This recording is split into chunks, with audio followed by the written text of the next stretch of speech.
Welcome, folks, to episode 1 of Age of Lemuria. I'm your host and GM and leader of ceremonies, Lucan. I am a writer and, of course, the GM of Dragon Prophecy Studios. I've written 2 books. Check me out on YouTube and, of course, Amazon's, Barnes & Nobles, etc., etc. Let's go ahead and turn it over to our players. Jamie, what's going on? Not too much. So, unlike these two, I am not accredited to anything. I'm simply here to play. I'll be playing James Bruson, a fairly naive but hopeful paladin.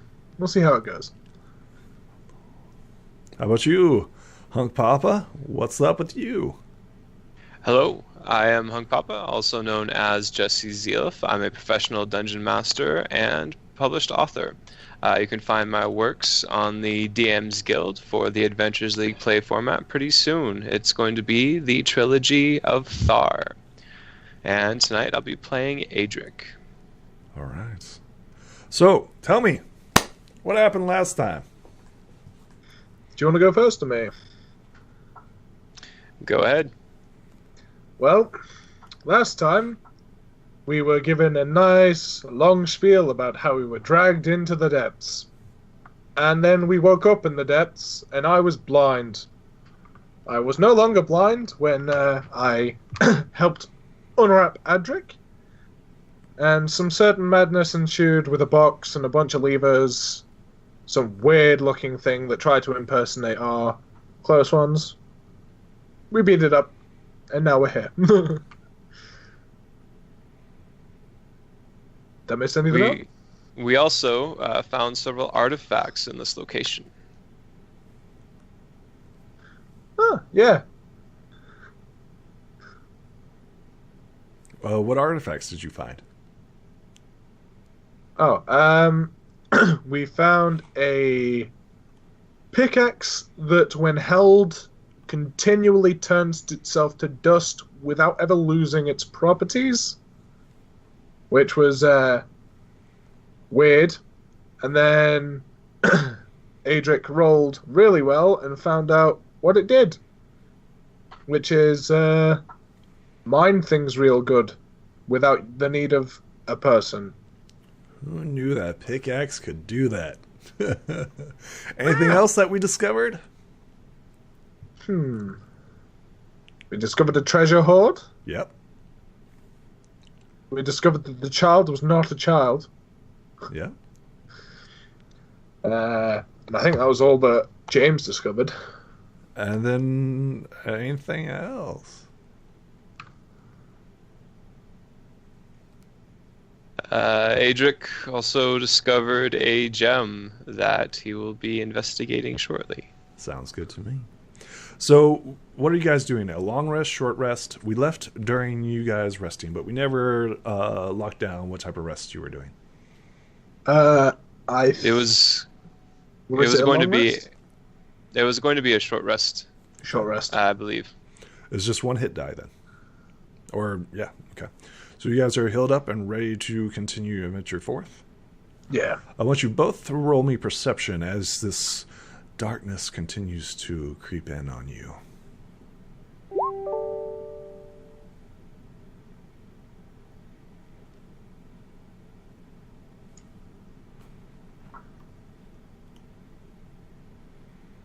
Excellent. You guys know that you're not alone in this cavern. You hear the skittering of spiders continuing, and every so often you hear like water. It sounds like dripping or running or some sort of water somewhere. Adric, before we had taken the rest, had turned the dial towards the flaming sword. Are any of our weapons alight like they were when the dial was first turned to that symbol? How are you going to test this? He will come over here to one of the corpses, and he will strike it with his hammer. You hit it with your hammer, and all of a sudden you notice there's sparks, or not sparks, but flame. As you strike the bones, you notice that the cobs catch on fire immediately. as you strike it. Adric nods in approval as he stows his weapon and continues the rest. When he is done resting and James is done attuning to this pickaxe, he will come over to James. Listen, lad. You must not speak of what you have found here, nor what you have seen. I mean, I got to see very little other than what was in my light, and this place just looks very strange to me. I mean, can I talk about that weird thing that we fought? I mean, I've never seen anything like it before. I suggest you keep it all to yourself. You do not know me, and I do not know you. We were merely travelers who are going in the same direction. You did not see any of the events that have occurred here. Is that understood? Fair enough. But then again, how am I to explain all of this gold I now have? As he, takes the 50 gold he took off the pile and, shakes it a bit. I mean, it's going to a good cause, but people get suspicious. We've found this gold on some bandits on the road. A fair story. Fair enough. I'll do as you say. Mind you, this gold is minted in a certain way. You have yet to be identified, but yes, this gold is very strange.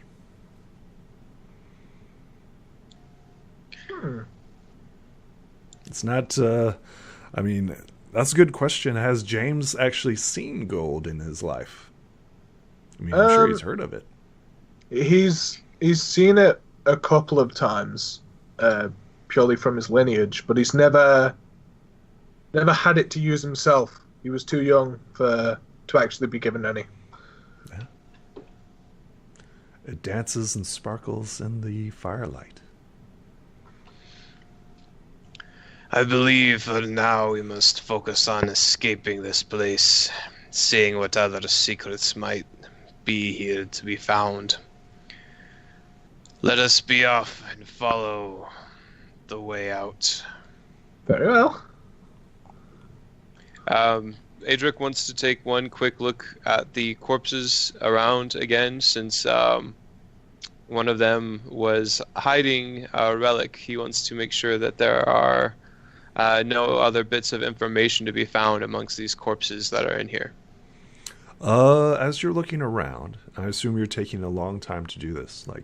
You're walking around and studying stuff. I want you to roll me again a knowledge. What would this be? It'd be stone cutting.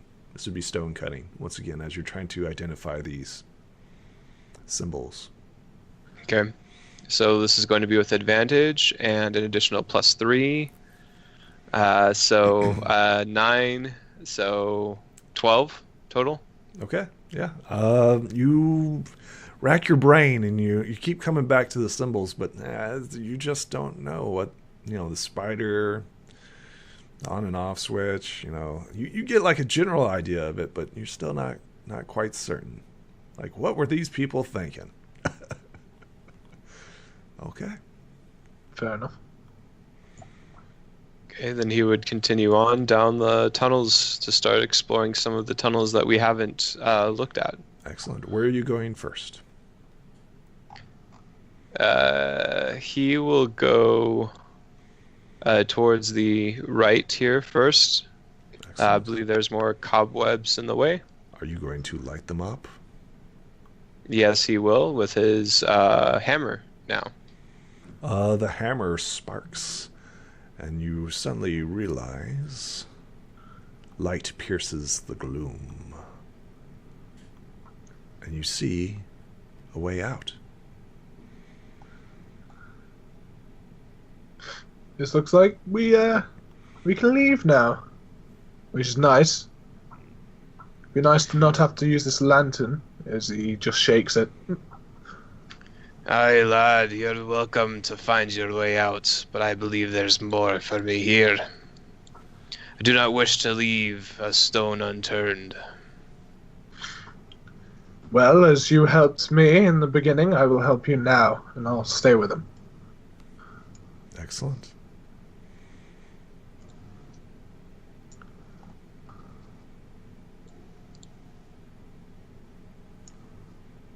Adric will come over to this path here and do the same. Yes, once again, it reveals the light. Go ahead and roll me a perception as you're looking down this corridor.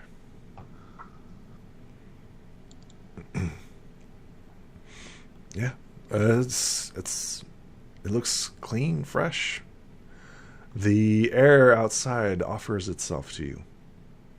A way to escape.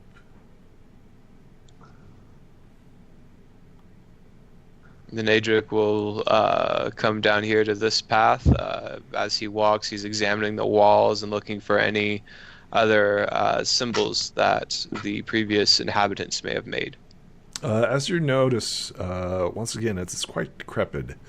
Things seem to have been destroyed. As you go down here and you turn the corner, roll me a perception.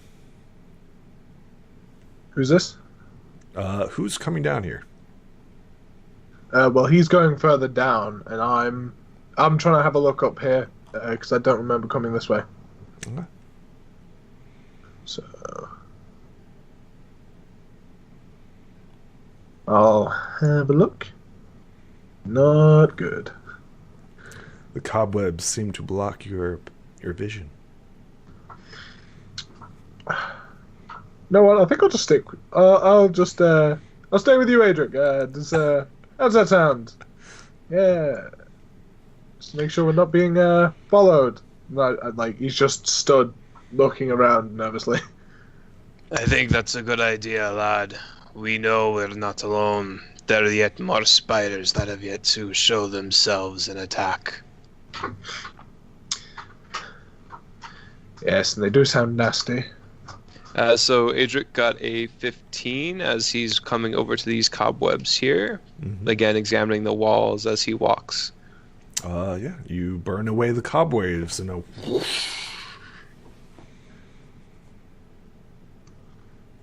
Nothing else? As you travel down, once more, you're greeted by the smell of fresh air and light. It seems like if you had an opportunity to escape this dark and evil place, you could.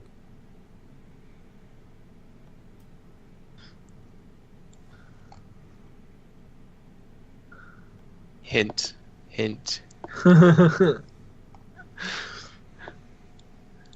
Adric will come over to this path and do the same. You light it up and it moves aside.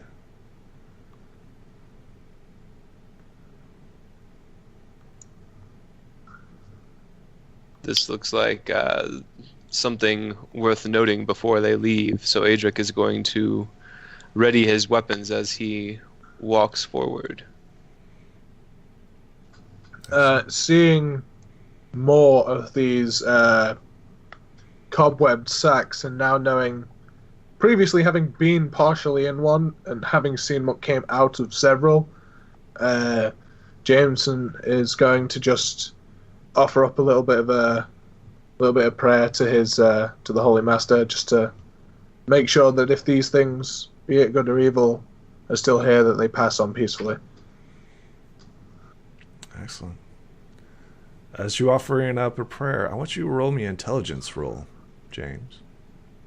An intelligence, just straight up intelligence. Oh no. Nothing of this place reminds you of anything. It's all very strange and foreign. Your light glimmers off of what appears to be a blade of some sort. Huh. Adric, do you see this? He just points out. It seems corroded and rusty. It is I wouldn't get too and cobwebs. I wouldn't get too close to that lad. Are you sure? Do you have any idea what it's used for?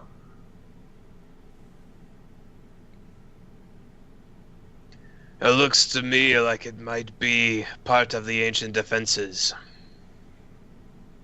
Ah. A wall-mounted blade. Interesting. Adric, roll me an intelligence roll. There he is. Suddenly you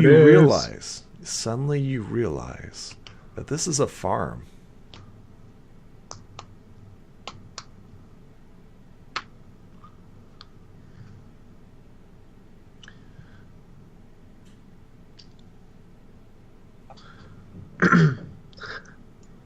James is going to keep going through the cavern here. Sure. Just looking around. And specifically, he's going to go up to this cobweb thing here. Excellent. And just he's just going to open it up and have a look and see what's actually in it. As you open it up, you see a dried, shriveled corpse. Adric will do the same with this one here by him. Once again, you see a dried, shriveled corpse. Is it a humanoid or is it some form of animal? The bones have been decayed so much that you cannot tell. Go ahead and roll me a medicine check. Both of us, or just one? Both. If you are proficient in it. If you're improficient. That's important.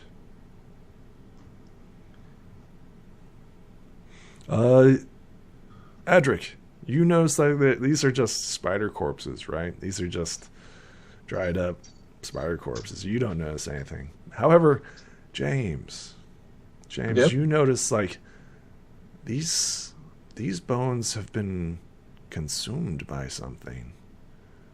It looks like the spiders had sucked them dry, but something had come back through and was feeding on them. Adric, there may be more than spiders in here. Though it could have been the thing we fought before, I'd rather not test this. Are you satisfied with what's in here?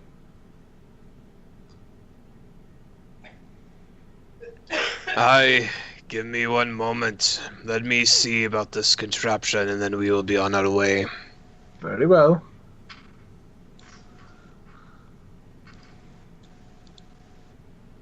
He wants to take a closer look at this. He believes it is used for slaughtering the animals. If this was a farm, then they would be keeping livestock, and this might be part of the butchering process. I believe that's an investigation.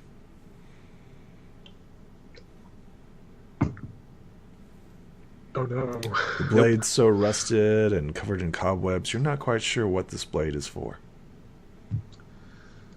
Do you know what this place was used for, Adric? It looks rather barren to me. It used to be a farm of some sort. A farm? Aye. I've worked on a few of those.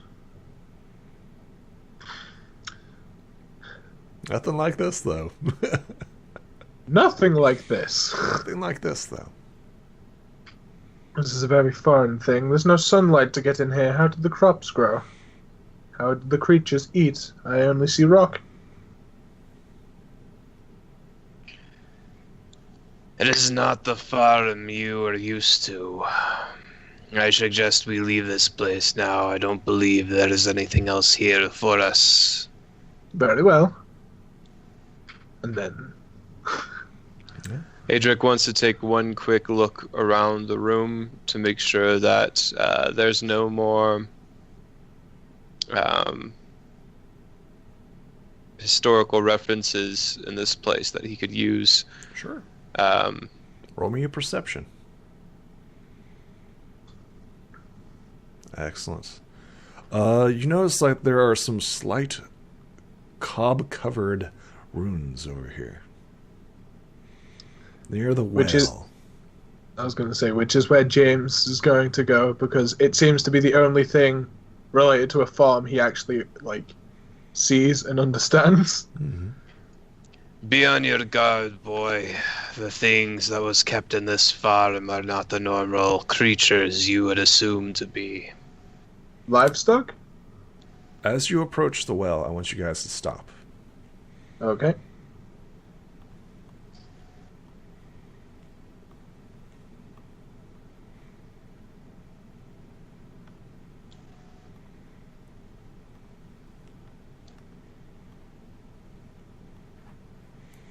Spires appear. What is your intention? Well, Adric, I was a good voice for running earlier. I still suggest maybe we take that step. James is gonna bring up the pick actually, and just have it ready. Is it two-handed? Initiative. It is two-handed. Right. Okay. I've got to lower my AC then, because I'm not wearing my shield anymore. It's strapped to my back. Right.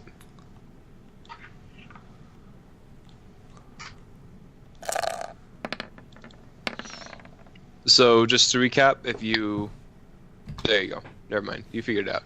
I remembered. Oh, one other thing, by the way. I rolled the 1, and didn't have the turn order, and then I completely didn't notice. I rolled a 20 as the turn order afterwards. That was the one that was used. But because I have a negative dex, it didn't come up as 20, so my brain didn't click. It's not negative. Yep. Okay. And descending. All right, top of the round, spires appear from the shadows. They leap from the wall. And instead of coming after you, they start running. 1, 2, 3, 4, 5, 6, 7, 8, 9, 10, 11, 12. This one, 1, 2, 3, 4, 5, 6, 7, 8, 9, 10, 11, 12. It is your turn, Adric.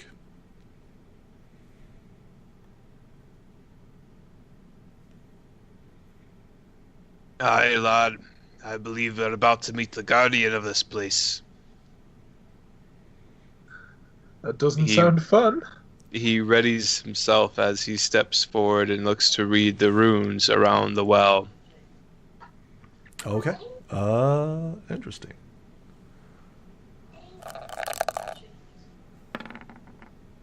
Interesting. You might want to ready an exit as well, lad. I'll be behind shortly. So is there anything that he needs to do to be able to clear away the cobwebs and read the runes around this well? Is that your action? Yes, that would be his action. As you clear away the runes and you start to make yourself known, the well begins to bubble over as this black, milky, oily substance suddenly appears. Yeah, let's go ahead and add a turn.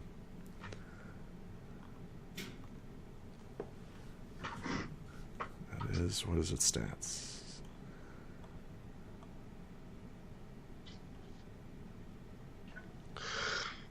Interesting. 13.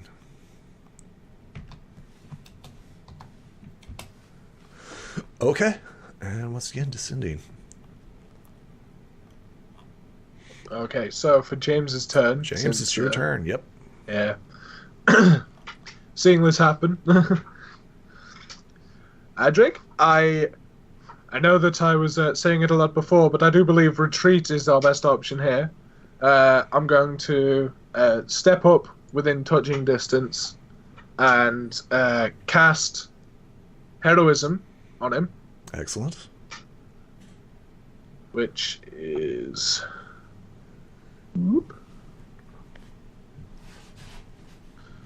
he gains temporary hit points equal to my charisma and is immune to being feared. So he gets 2 temp hit points. And with the rest of my 25 move, I'm just moving straight towards the door. 1, 2, Okay. 3. I do not like the look of this. It's the spider's turn. The spider 1, 2, 3, 4, 5, 6, 7, 8, 9, 10, 11, 12. And disappears around the corner. The other one runs around the corner. This creature, seeing its area disturbed by this filthy dwarf, reaches out and attempts to grab you. Okay, +5. 17. Yeah, that hits him. Does it hit you? It does. Excellent. 6 + 3.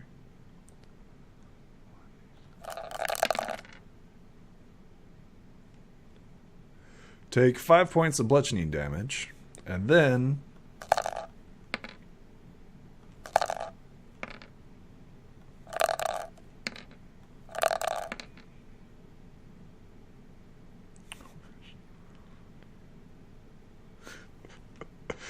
20 points of acid damage. Hold. 20 points of acid damage? That is correct.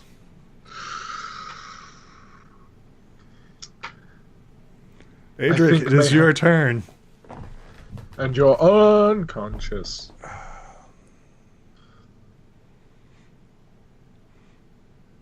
That's a failed save. It's one failed save. Oh god. This is not what I expected. I am going to move back over so that I'm in range, which is 25 feet of movement. Excellent. Cast my only other spell, Cure Wounds. Okay.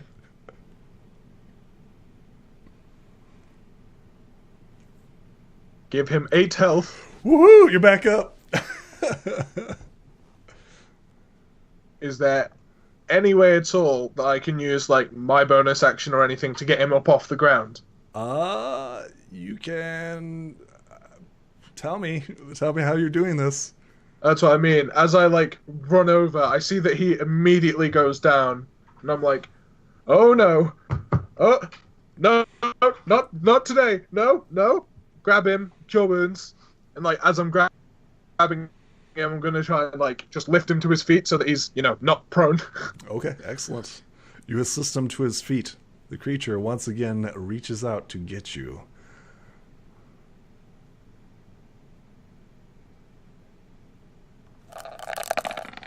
Who is he targeting? And misses. You're the closest thing. It reaches out. And this black, oily substance tries to once again trying to grab you and bring you into the well. It is your turn, Edric. So is Adric to his feet, or is he still prone? You are now to your feet. Okay. He will then take the op attack as he... Actually, no. He will disengage. Yeah, and then move... And then move his 15... Or his 20 feet.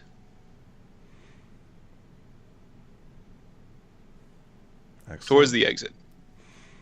Excellent. Jamie, this thing is currently reaching out for you. What would you like to do? I just saw Adric, someone who looks much, in James's eyes, much tougher, immediately collapse to this creature's touch. But you said it was oily. Mm-hmm. And I'm not smart, but I'm smart enough to know that this fire might burn it. Oh. No. James realizes he is not strong enough for this. Not yet. Maybe later. So he's going to use his action to dash. Okay.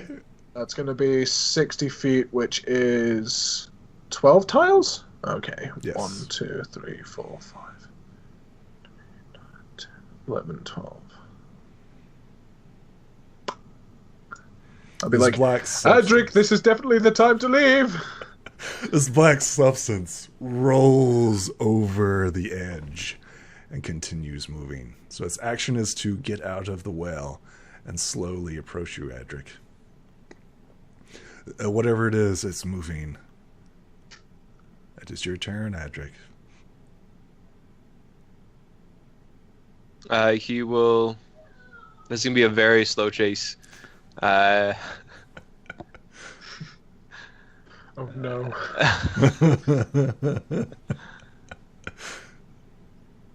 It's hard to be a dwarf. You've got to toss me. You have to toss me.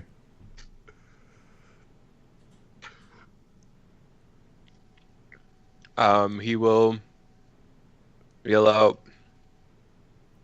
Once we're through the tunnel up here, lad, collapse it behind us if you can.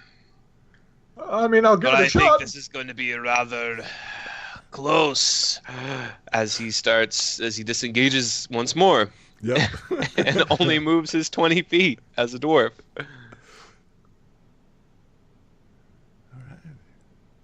You can do the dash action, but it's an attack of opportunity. I think dash, disengage allows you to do it twice, doesn't it? You move twice as a movement? No, it's only one. No. It's No. It costs 5 feet of movement. No, it might not doesn't cost 5 any feet of movement. movement. It doesn't cost any movement. It's just you avoid any attacks of opportunity. Yeah. Right, but it's only the 1 movement speed. So hopefully this thing has less than 25 Less than movement 25. speed. Okay, so James, he knows that it's covered in oil. He looks down at the lantern.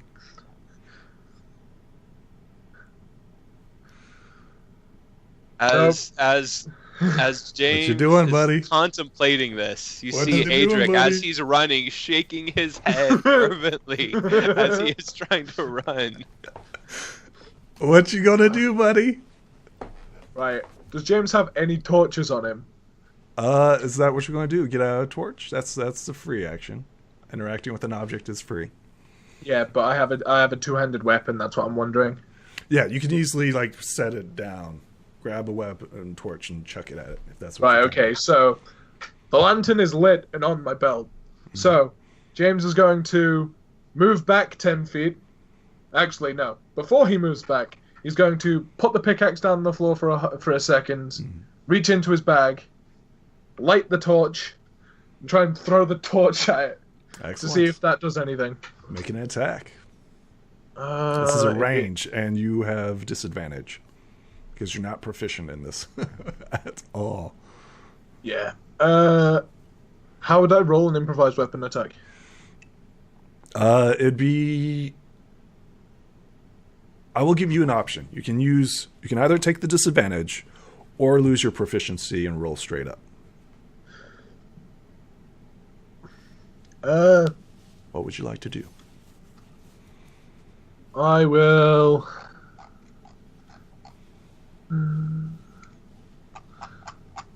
I'll just take the straight roll and see what happens. Sure. No. No. Balls. I can't remember how you do it. What is it? Is it slash roll? It's a slash roll. That's right. Yep. Where did you There place we the go. torch? Roll me a die 4.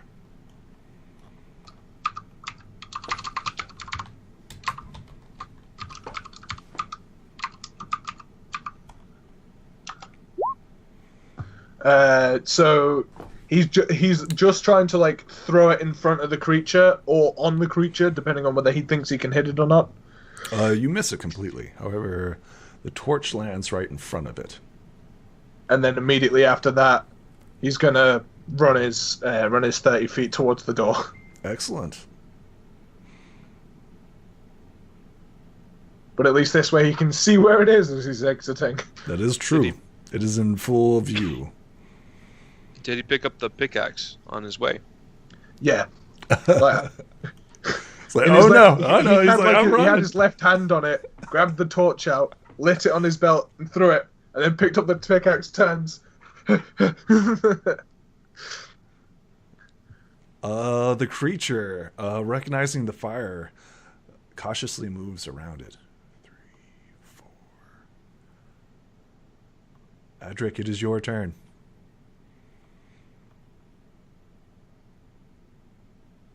Adric is going to just keep running. He's going to take the dash action. That sweet 50 move speed. Yeah. 10 whole squares, baby. Excellent. The darkness begins to consume it. I assume you guys are running for the exit? Oh, yes. Excellent. The smell of fresh air greets you as you head towards the exit. Yes. The sunlight greets you and kisses your face as you go out into the light. Oh, yeah. As we're, like, moving around this corner here to exit, James is going to be like, Adric, do I still collapse the tunnel? It's true. Does he? Does he even make the attempt? As Adric takes a quick glance over his shoulder, is it obvious that we are going to be able to stay ahead of this creature? Make an intelligence roll.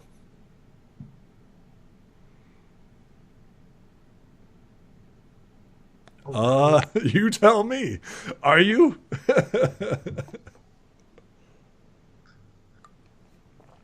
I guess as we come around the corner,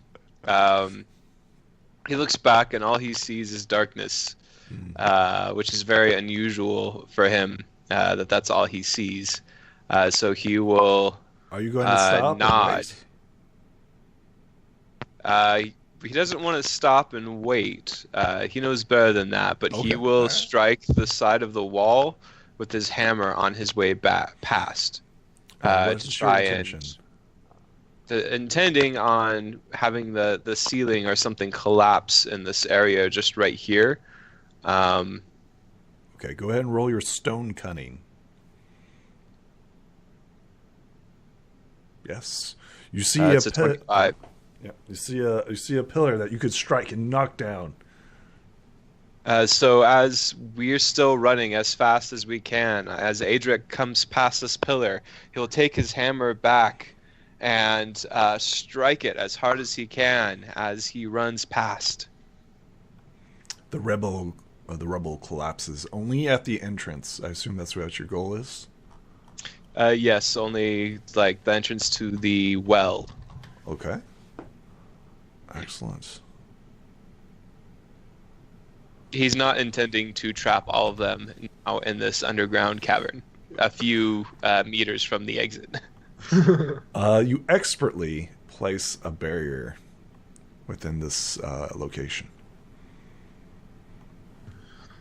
That looks like that might hold them. Let's get out of here. Aye, lad. I have a feeling that creature doesn't like the light. And then James is gonna just immediately beeline to the first exit he can find. Everybody stop. Stop. Yes. Yes. No. Yes. Best. Because you didn't go down this, spiders suddenly spring down upon you in your haste.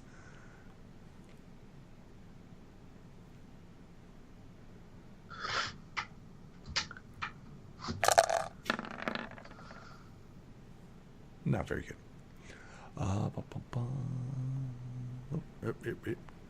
Turn.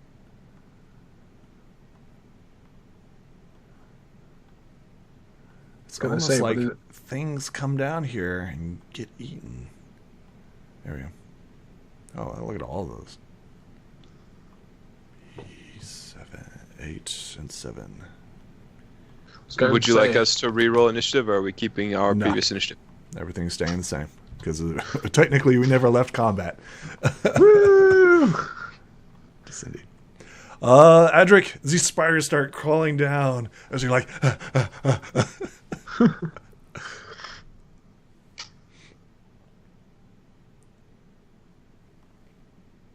He will pull out a javelin, and because there's no way he would be able to reach melee range with this spider. Is that correct?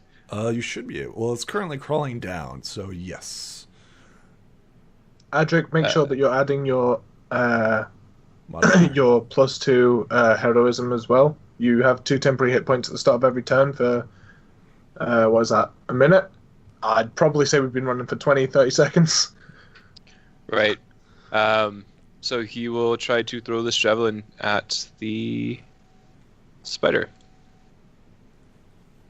Interesting. Okay. Nope. The spider crawls down. Wait, which one is this? Yep, it's the right one. Crawls down after you and attempts to bite you. And misses horribly. The other spider finally crawls down off the wall and moves 1, 2, 3, 4, 5, 6. Jamie, spiders! Spiders! Not again! This isn't a blunt weapon, so he sees the pick in his hand. He's used to blunt weapons. He turns it sideways. Okay. Go ahead and make an attack. So yeah, I'm going to move up a bit and make an attack.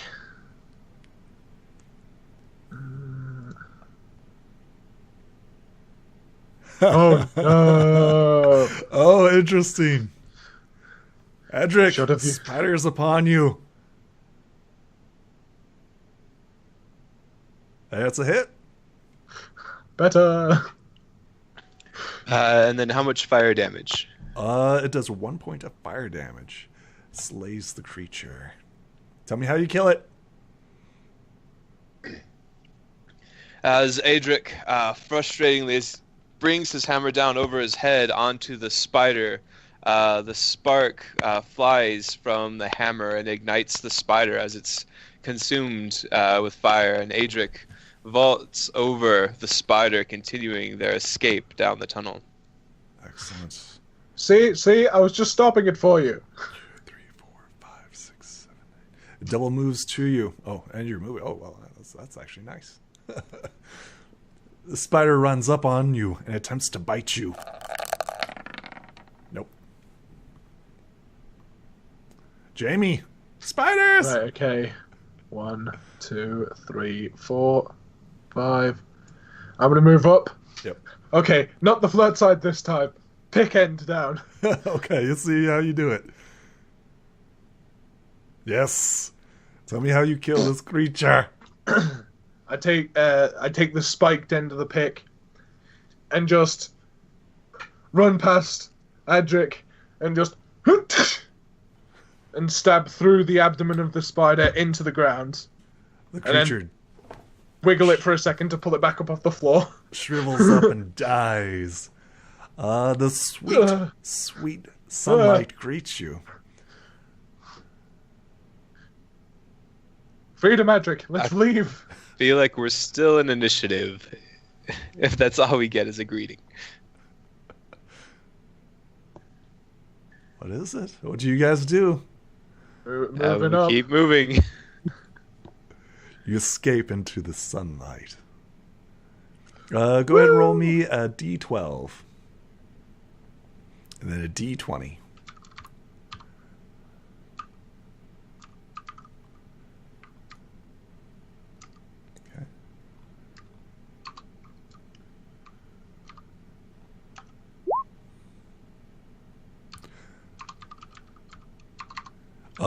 You guys remember the date. It is currently Feo the 3rd.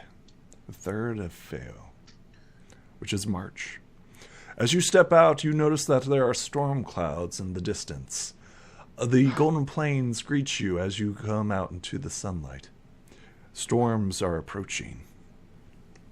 What do you do? Ah. Well, this is certainly it's nice to breathe actual air. You guys are currently right here in the world of Lemuria. Where do you head? We can't waste our time for too long, lad. Catch your breath, and we must be on. I assume you're traveling towards the Alkaline Kingdom, yes?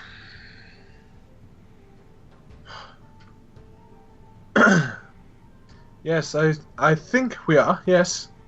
I'm pretty sure that pretty sure that I found this this paper here, and he pulls out the help wanted poster.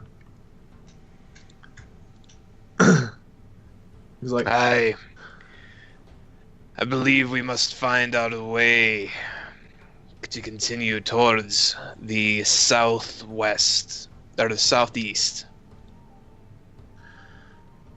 that does sound like a plan, though I don't know quite where we are at the moment.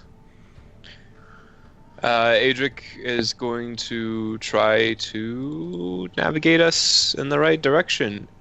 Looking for shelter. Before you guys place yourselves, you might want to read that again. Okay, so I'll read it off. Okay. Help wanted. Looking for strong and able mercenaries to relieve station on the northern borders of the Golden Plains. Only 3 months of service. Requires. Candidates needed to be physically fit. Good knowledge about different foreign languages. The candidates should be part of a military background. Sound knowledge about law enforcement, and must obtain legal documents needed. The tasks are patrols, securing local populace and land, keeping wildlife at bay, eliminating any undesirables, and something that has been smudged out. And this is a page seen to by the Inquisitor Lord Wenjiang.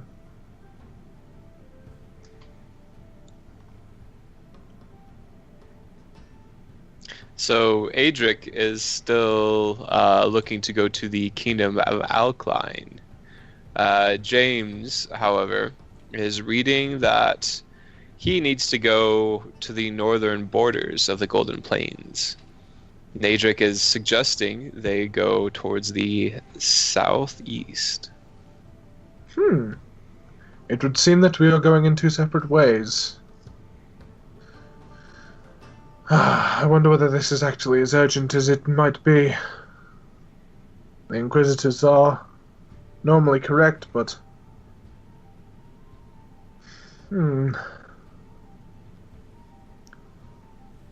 I've seeked knowledge of the world for a time.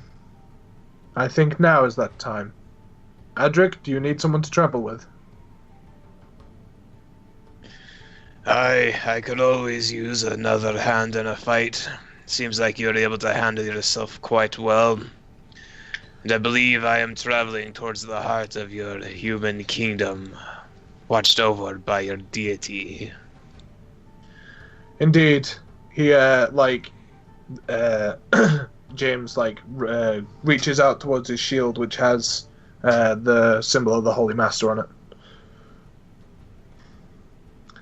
Well, I suppose, if this is the way that we are headed, and we are now companions, it is very nice to meet you once again. James Brewson, and he extends a hand. Adric Fireforge. As we travel along, I am just a mere short, hairy human to others. Very well. And I have never seen this place.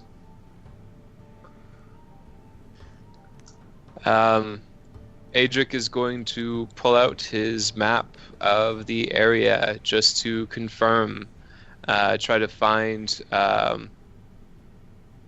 any sort of land marker, though he knows the Golden Plains have been largely unmapped and unexplored. Yes.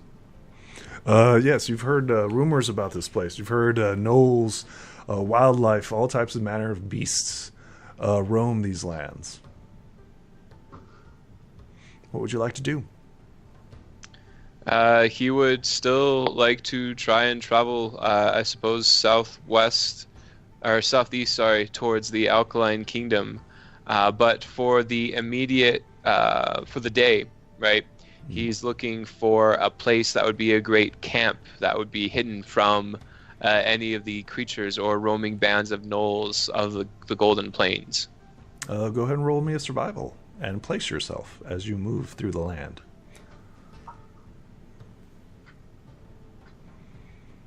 Since he feels like his plight is rather desperate at the moment, he is going to go aside and pray to the ancients for guidance as he tries to traverse this land.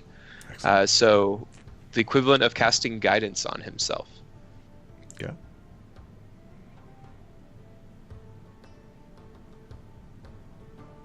Interesting. Go ahead and place yourself. You may move this token wherever you like. Party of adventurers. Cool. If we're heading... Is it southeast, you said? Yes, we would be trying to head here. Okay, cool. Before you stands the Hellenistic River. A river of some notoriety. It is massive. This is the main trading hub of the between the elves and the human kingdoms. The rain catches up to you quite quickly, and your travels are slowed down. Go ahead and roll me a d12. Both of us? Just one. Whoever's doing the survival. Interesting. So, coming upon the riverbanks, Adric consults his map once more, realizing that they're actually quite past the kingdom of Alkaline by some distance. However, he recalls there's a fort outpost towards the north of this river. Whoops. You've been traveling the wrong way. Exactly. Anyways, go ahead and place yourselves. Look, man, it was dark inside. We got attacked with stuff. He even went down for a There was a life-death situation. Quite literally for him. Apparently, we were dragged for a lot longer than it seemed. You don't remember. You don't know. Then a day has passed. It's currently the 4th. Did we have any time to rest? Or is it still the same day that we escaped? I assume it's the same day you escaped. You started traveling, right? Yeah. Right. You didn't make camp or anything like that. You started moving. Yeah, go ahead and place yourself as it runs by the river. Right here.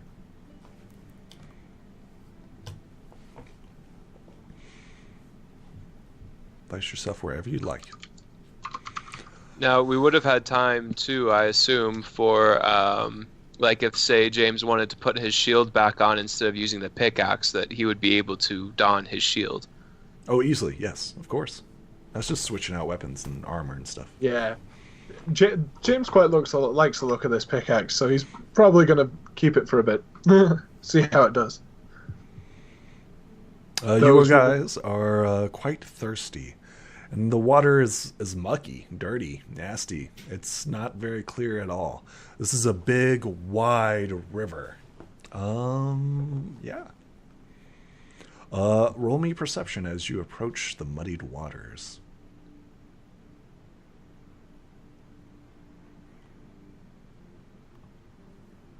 Snap.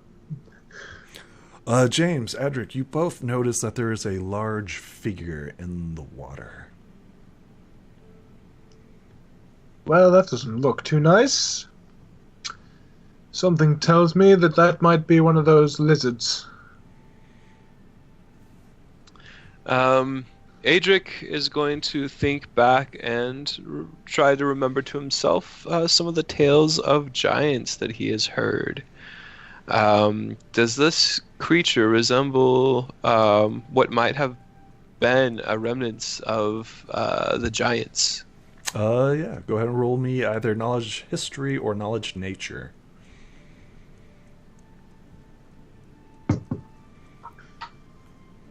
You don't know. Such luck. Such is the way of knowledge. You either know it or you don't. But you how do you recall, know like, what legends, you don't know? right? Legends of like ancient giants, but you know, this could be. It could just be a big log. Who knows? You don't recognize the shape in the dark waters. Do you still have javelins, Edric?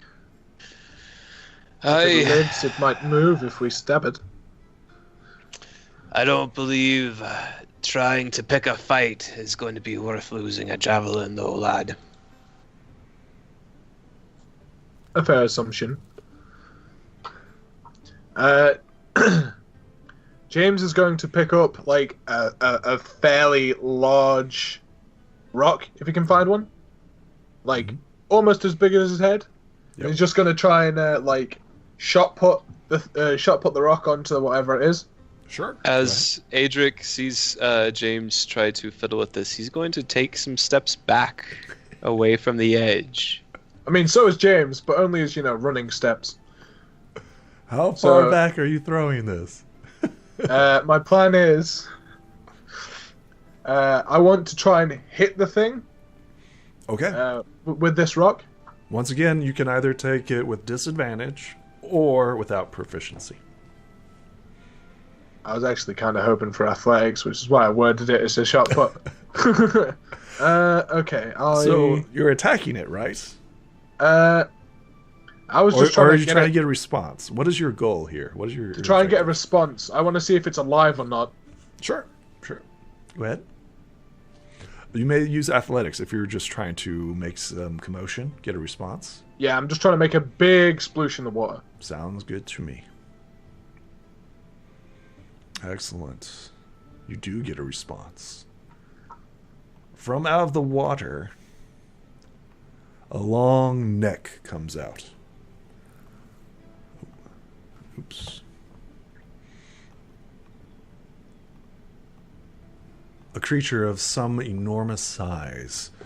Its neck comes out and then it looks at you. Do I have the slightest idea what this could be? Go ahead and roll me knowledge. Nature. Yeah, this is natural. Very much natural. Yeah, you're pretty sure that this is a plesiosaur. Ah. Well, that I don't think they're omnivores or carnivorous, or at least not for you something. are quite certain that they are carnivorous. They are. Well, mayhaps we don't take a rest near the river, and James starts walking back. As it notices you, it turns and looks at you and sniffs the air. And then once again it goes back down into the depths. So it's raining. Is it raining quite hard right now? It is currently a light sprinkle. Okay. Adric would like to find a spot for us to make camp for the night. He does not want to camp near the river, since he is aware that the rivers rise in floodwater seasons. That's very true. It is currently, yep. Go ahead and roll me that sweet, sweet survival as you camp for the night. Once again, since he is not accustomed to necessarily traveling on his own without a guide, he will pray to the ancestors for their assistance.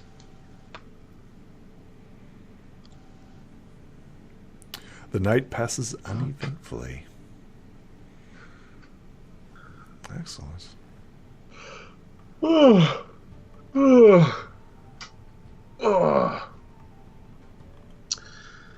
Once again, you are here.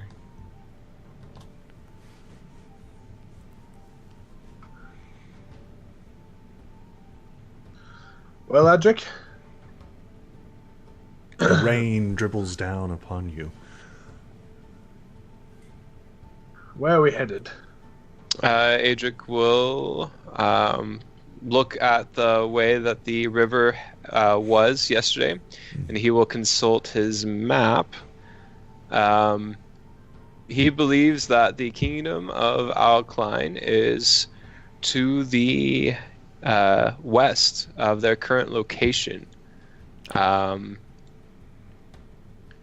So he is going to try to direct us that way, since that's where he's headed. Go ahead and place yourselves. Are you going to follow the river? He's going to take a look at the map. Yes, he will follow the river. We're not going to follow close to it. We're not going to have the chance of being swept away. I was going to say, like, within eyesight, but not. Yes, as a landmarker. He knows that the river will run towards the south, and the port of the Kingdom of Alkaline will not be a long distance from there. Excellent. A wise decision. Go ahead and place yourselves. So I guess the best place would be this direction. Yep. Roll me survival as you travel. Let's keep praying to the ancients as he does this. Interesting. Gotta keep that faith. You easily make it good progress. He slows down your progress. Not even the rain and the muddy water, or the muddy land. All right. Night falls. What do you want to do? Adric believes that we should make camp. He doesn't have pressing matters to get to the Kingdom of Alkaline. There's no particular rush for him. So he believes that keeping our survival and our health is a better option than trying to rush to the Kingdom of Alkaline. Okay. James is fairly inquisitive. So, as he's traveling throughout the day, he probably would have tried to glean a bit more of the character of Adric. So James would have been asking things like, "So, Adric, what brings you to the kingdom where I grew up? What do you seek here?" I need to visit an old friend of mine in the area. Ooh, speaking of old, not that you look it, but how old are you? I'm old enough, lad. Fair enough. Fair enough. Older than me, it would seem. I'm fairly new to the world, at least in terms of age. Adric kind of smirks as he continues to walk. Fair enough. The rain continues to pour down upon you. Yes. Yeah, we would keep camp. I'm not saying we're traveling through the night. We're not traveling through the night. Okay. All right. The day passes and morning rises. Yeah. You may continue forth. Very well. Go ahead and place yourself. Is there any... Okay.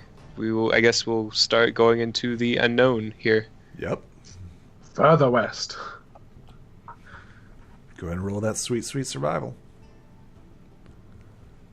Still praying to the ancients for guidance. They seem to be doing fairly well. I was going to say... Teaching him the ways. I was going to say, are these made with... are these all rolls made with advantage, since both of us would be... Like, one of us to be aiding the other? James, you realize, like, these rituals and stuff are nothing, absolutely nothing like the Inquisition. He prays to something totally foreign and alien to you. And in a language you clearly do not understand. Yes. Indeed. But it is always wise to hold a faith. That is what James believes. Interesting. Roll me a d12. Interesting.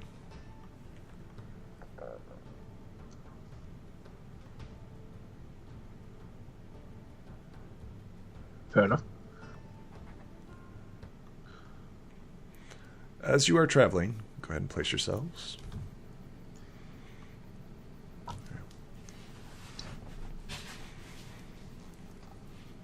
Roll me perception as the rain is coming down.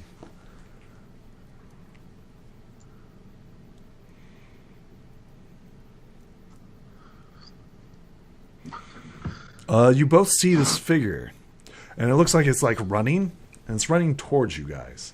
Also, you see two figures in the distance, running after this person. What do you guys do? Adric will ready his warhammer, and he will hold his position. Excellent. Just to make sure. Yeah, okay. What are you doing, James? James is going to call out, "Hello? Excuse me? Why are you running? Do we need to run?" And also do the same thing. He's going to pull the pick off of his back and, like, ready up. What language are you saying this in?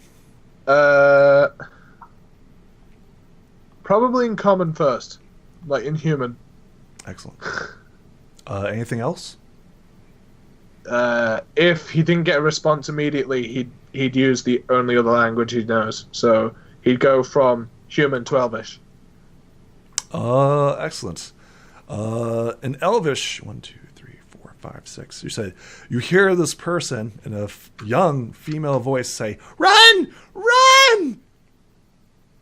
I was going to say in response, but what from? 1, 2, 3, 4, 5, 6. I believe that's time for initiative. Delete. There we go.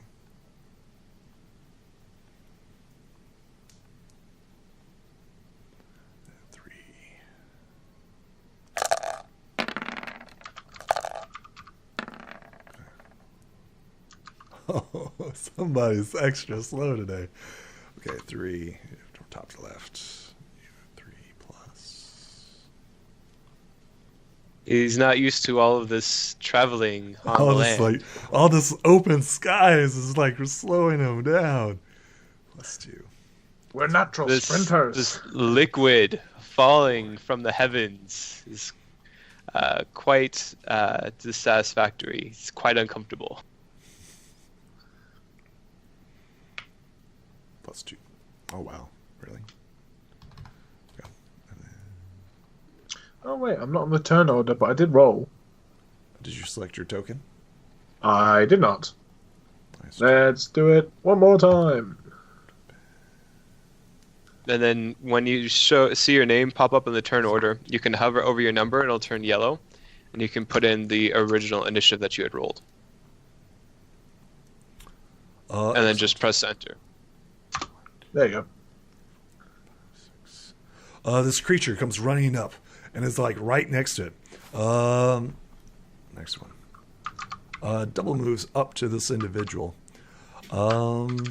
Jamie, you see these two figures coming out of the mists, and they look like wild, crazy men. And this elf is like, "Oh my god!" And of course, Elvish. James, what do you do? Seek protection behind me as I run forwards. And I'll run up next to her and take a swing with the pick. Excellent. That's a hit. Now, how would I go about adding Divine Smite to this? You tell me. So, as someone is in trouble, James, as he's running up, his eyes begin to emblazon slightly with a glow. And he takes his swing, and as the pick connects, there is just a short burst of light that spreads across the creature. Roll that sweet, sweet damage. For 4 piercing on that, and Divine Smite level 1 is 2d8. So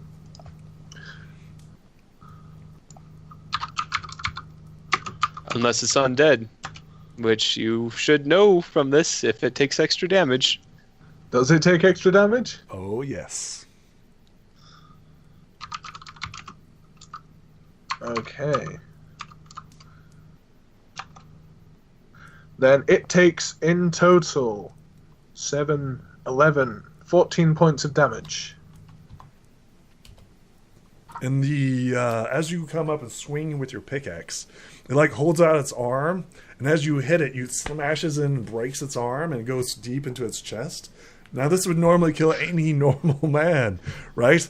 But this creature like looks at you and cocks its head and like pulls back this hood, and it's obviously dead. And this is the first time that you've encountered such a creature. Like, the eyes just remain emblazoned with this, like, white gold color. Yeah. Takes the disengage action, not waiting to get attacked. 1, 2, 3, 4, 5. Yeah. You see this hooded figure running right by you. Adric. Adric, it's your turn. Does it seem like this figure has stopped running or will continue to run? I'll continue to run. Adric will reach out his hand to stop this figure as he says, as he whispers in Elvish. What does he whisper in Elvish? I don't know. You tell me. What do you whisper in Elvish? We are friends seeking aid. We will aid you. And there is no need to run from this plague. Sure. Go ahead and roll me a persuasion. You're attempting to make her do something. He's not very good with his words normally. Let's see if this works. We'll see. Okay. Nope. This creature turns and looks at you and begins attacking you. Wait. What? Hey, attacking me. Oh, wait, no, Oh. your turn. If you've... Turn now. Turns to the paladin and begins attacking. Okay, sorry. I was very confused. I was like, wait, this girl's attacking us now? It swipes. Does a 17 hit you, James? Just, yeah. Roll me a Constitution save. Okay.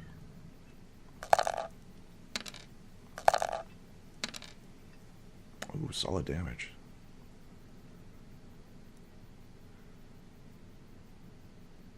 Take 9 points of damage as this creature comes down with you with its claw that it broke. Yeah. And what did you roll? Oh, you're lucky. Yes. You feel yourself starting to freeze up as these black claws strike at you. And you're like, and then you shake it off and you become loose once again. This creature comes up to you unintelligently, wobbling like this. And it attacks you as well, James. Okay. One roll. And, like, lunges at you, and you easily dodge out of its way. James, it's your turn as these creatures turn to face its new prey. Just how messed up was the first thing I hit?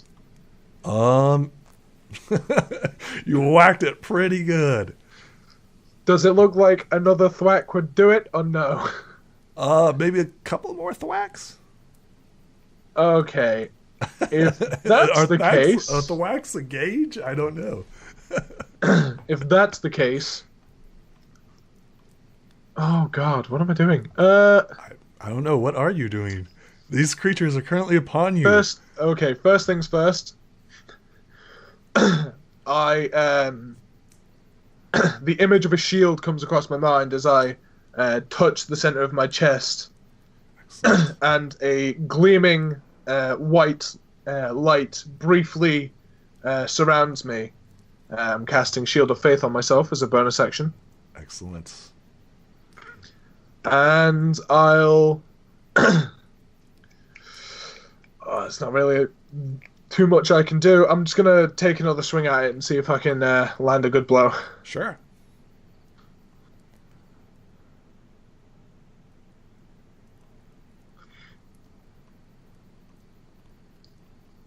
Does a 12 land? Unfortunately, it's broken arm, right? You strike the same broken arm before, and it just blocks it with you. It becomes completely ineffective.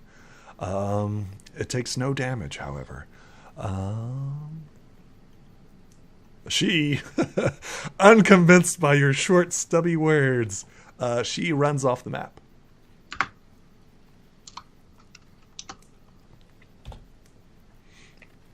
Adric, you say something and she like turns and looks at you and she goes, pff, and you just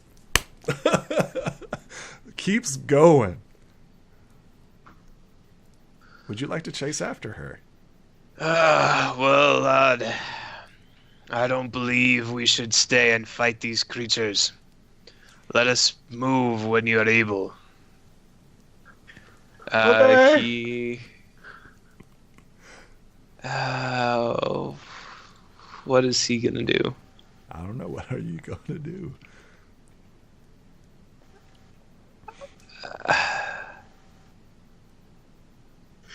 He's very conflicted at the moment because he wants to help James, but he also knows the situation we're in and knows that he's not willing to compromise himself just yet. So he's going to take the dodge action. That's going to be the best thing that he can do. And he's going to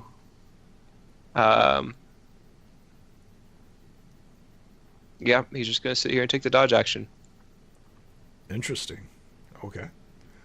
The creature attacks you, Paladin, once again.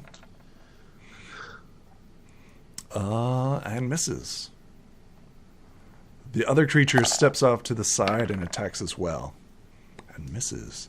James, these creatures are just pounding on you, right? Just...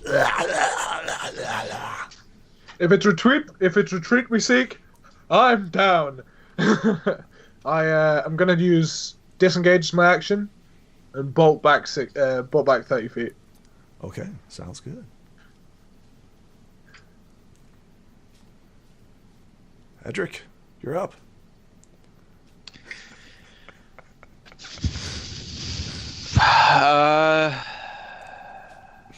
He's going to dash after the girl, the direction that she went.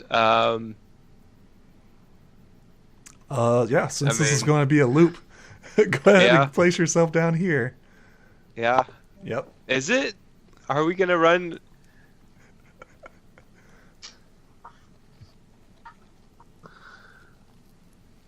I know something, so... Yep, this is going to be a loop. This is exactly why there's a loop. Yep. All right. Taking the dodge action, these creatures come running up to you, James, and once again attack you twice. Uh-oh. Uh-oh. What's your AC now? My AC is 18. Okay. They both hit. You said you had Shield of Faith, correct? Yeah, Shield of Faith. Bumped it up to 20, correct? No, it bumped up to 18. I'm not wearing my shield at the moment. Oh, shenanigans. Okay.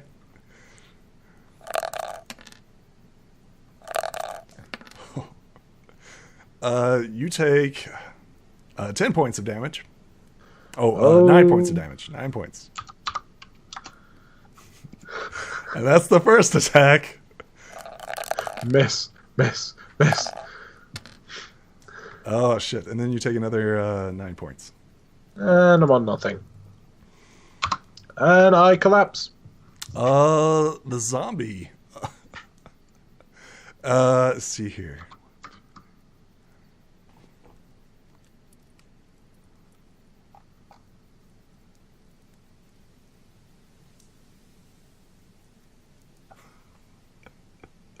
Zombie comes up to you. Adric. And swings. It can move 50 feet. Oh, 50? It moved 50? I moved 50. Okay. No, it does not. So you're moving, right? It clearly sees you. Yeah. Okay. Let's see here. So go ahead and place yourself. So, If he was running 50, it'd be 1, 2, 3. yeah. You'd be here. Yep. And it's gonna move. Copy. It will take the dash action. I was right here.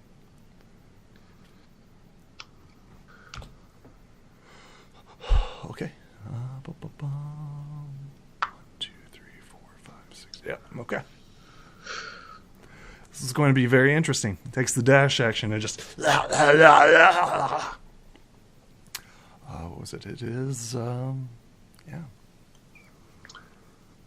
It is James' turn. Right, okay. So, death save. No. Interesting. Let's see here. What's it? 17. I'm pretty sure it's 17. Okay.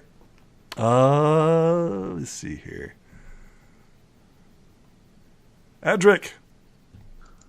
Adric's going to curse under his breath as he pulls out his holy symbol.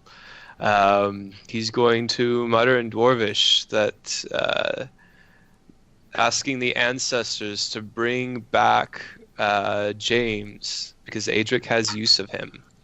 And then he's going to shout "Awaken" in Dwarvish. And James, so he's going to be casting Healing Word. Yeah. But James, you get healed for a full 6 points, which is the maximum, as you feel your soul wrenched back into your body as you felt it escaping. And you gain max healing from that. And that was his bonus action. With his main action, Adric is going to turn to the zombie and cast Sacred Flame using his holy symbol. So it needs to give me a dexterity saving throw. Excellent. -2. Boy. All right. What happens? It takes 2 points of radiant damage. Weaknesses. Nope, just immunities. Okay. It takes 2 points. As Adric looks up, does he see James and the ghoul up ahead? So he's back behind you, right? So you have Okay. to come back down to get back to him. Okay, I just wanted to check. I thought for a second this was literally one of those. You went off the map and then you see him in front of you again. Loops. So in order to gauge distance, right? It's just going to make an entire loop, right? Fair so, Okay, I just wanted to check. James, you are currently prone on the ground, and you see this horrifying, ugly creature standing over you. It attempts to bite you. Its mouth has this blackish green substance, clearly disgusting, and misses horribly as it's like trying to bite you. The zombie comes up to you, Adrian, and tries to bite you. Oh, wax! Not bite you, whack you.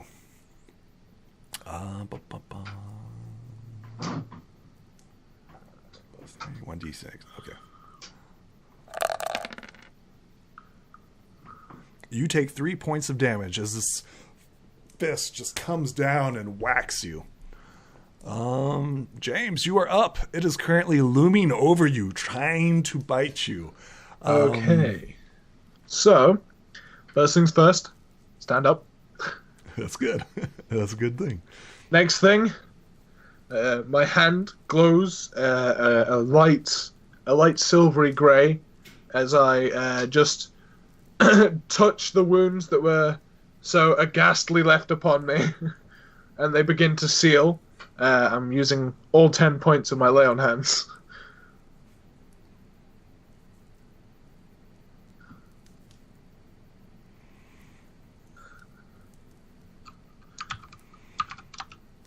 So yeah, feeling much better after that. Oh god, that's all I can do. Oh, and my AC drops because I lost concentration. Because I was unconscious. Edric, you're up. Seeing the dire situation that James is still in, Adric is going to shake his head at the situation as he casts Sacred Flame on the on this one, since he's still within range. It's a dex save. What's the DC? DC's only 12. Makes it. The ghoul, once again, it's like blackish. Seeing that it didn't get the opportunity that it wanted, once again starts beating you again with its claws, trying to drop you. And misses. The zombie comes up. What's your AC, James? For me, Yeah. at the moment it's 16. Okay, yeah. It's close. It's really close. I'm going to tell you right now. Thank goodness I had that armor. The zombie comes at you, and oh man.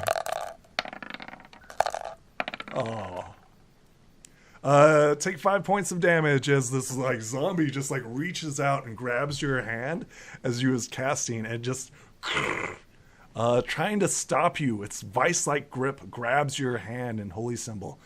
And James, you're up.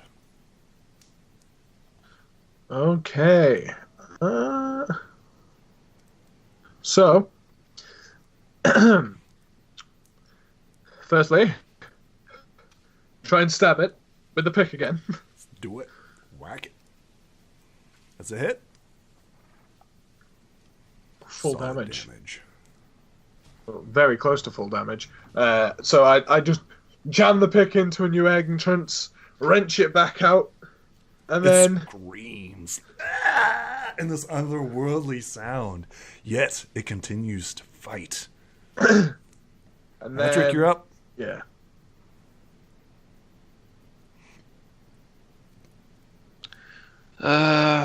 Sacred Flame again on the ghoul.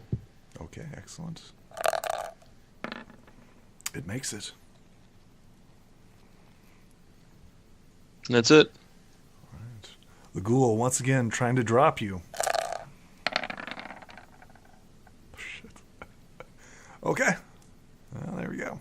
Yeah, hits. Take 9 points of damage. As it's just like this one claw, and then roll me that con save.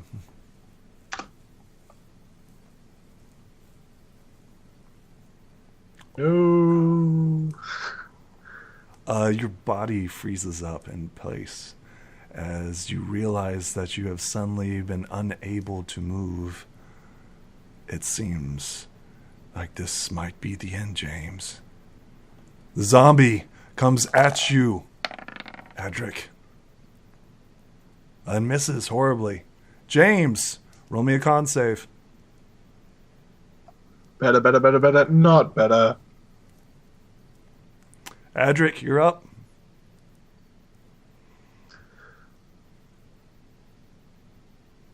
How much hit points does James have?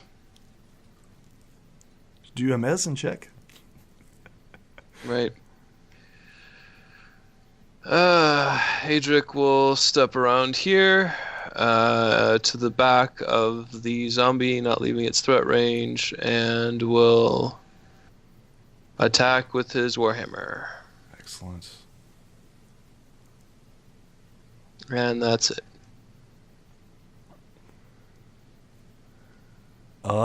These automatically hit, James. And they automatically crit. What are you thinking right now? Well, as I am smashed into unconsciousness. Oh, no, you're not unconscious yet. I have to roll dice. I will be. Let's be real. Yeah, I mean, maybe.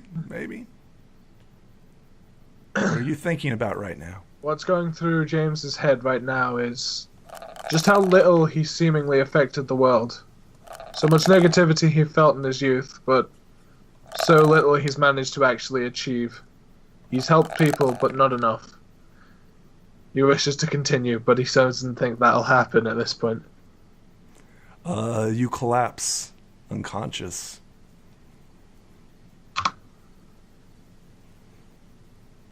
The zombie turns to face you, Adrian.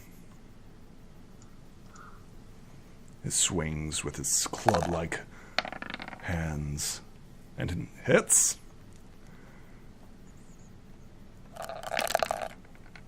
Take 5 points of damage.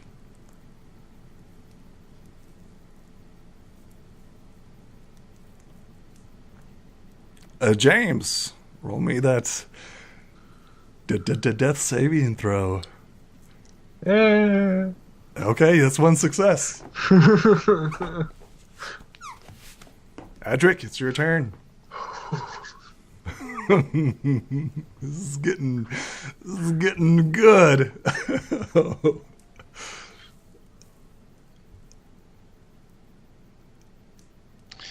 Adric mutters a curse at the ghoul and, well, no, he can't. Do something, man. Do something cool. Light up in a brilliant radiant flame.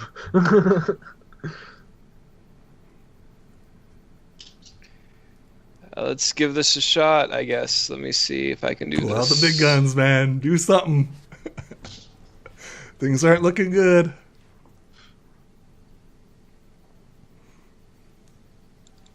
Is there a way for me to get within 30 feet of the ghoul and the zombie? So here you're 50 away, right? So 1, 2, 3, 4. He was 50. He's now 40 away from where he was. So you could move 10, and you'd be in range of both. Yeah.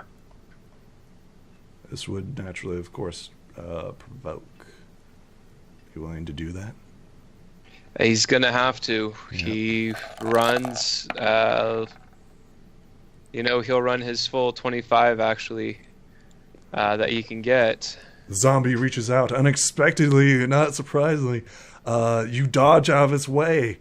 What do you do? He holds out his holy symbol high in the air as his eyes begin to glow with a black flame as he chants a curse to the undead, casting his channel divinity turn undead. Excellent. All right. It sounds like that's a will save, correct? Yes, it's only a DC 12 though. Okay, we'll start with the top one. -2. This is at -2. This is the zombie. Oh, no. All right, and this is the ghoul.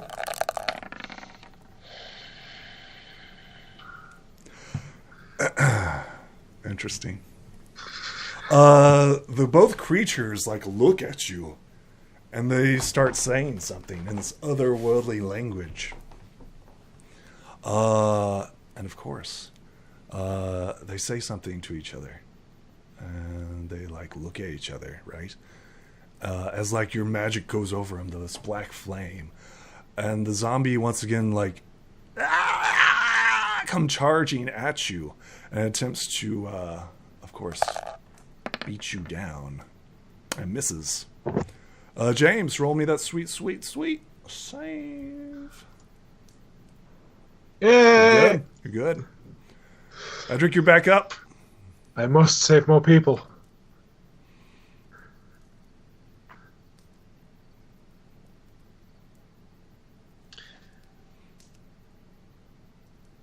Now he's within 30 feet of the ghoul and the zombie. He is going to, again with this holy symbol, declare a curse over them as the black chains stretch forth from the earth and wrap around them. Casting Bane as a first level spell on them. On both of them? On both of them. Excellent. And I think this is charisma save, right? Yeah. The first one's the zombie one. Second one's the ghoul gets baned. And that's it. Okay. Put bane. It is currently baned. It's the ghoul's turn.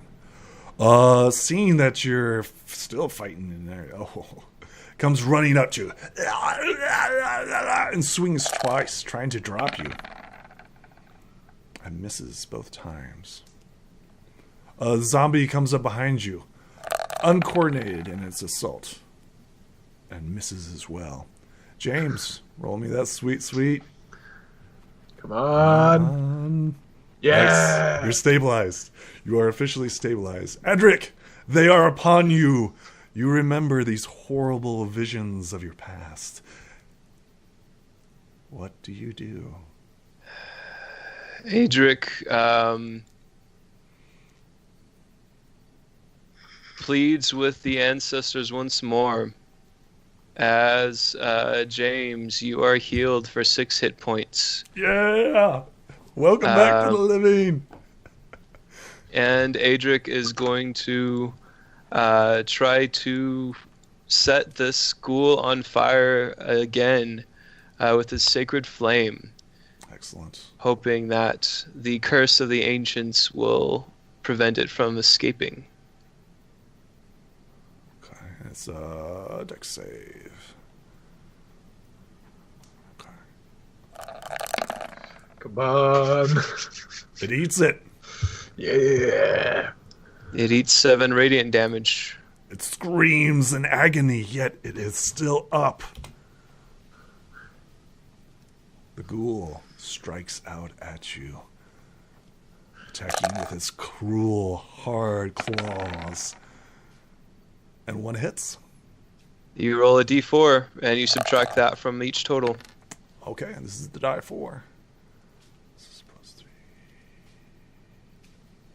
It's a 19. It's still a 19? It's 19. It's got a plus 2. Plus 3. It hits. 3. 6. Oh no. Take 9 points of damage, Adric. Oh no. Oh no. Oh no. This is not how we expected this to begin. Seeing that its prey is once again, I assume you're squirming, James? Having come back to life, or at least to consciousness a second time, yeah, James would be... Edric? The creature dashes towards you, and is currently upon you. James, it is your turn. Looking around, can I see Edric out? Oh, yes. Yeah. Oh, yes. I was going to say, yes. because he's only 15 feet away from me. So, James is going to stand up. Oh, he doesn't have that. Oh. What you gonna do, buddy? Okay, so is the edge of this tile here the beginning of this, like the beginning Yes. of this tile here? Yes. Okay, I can do this.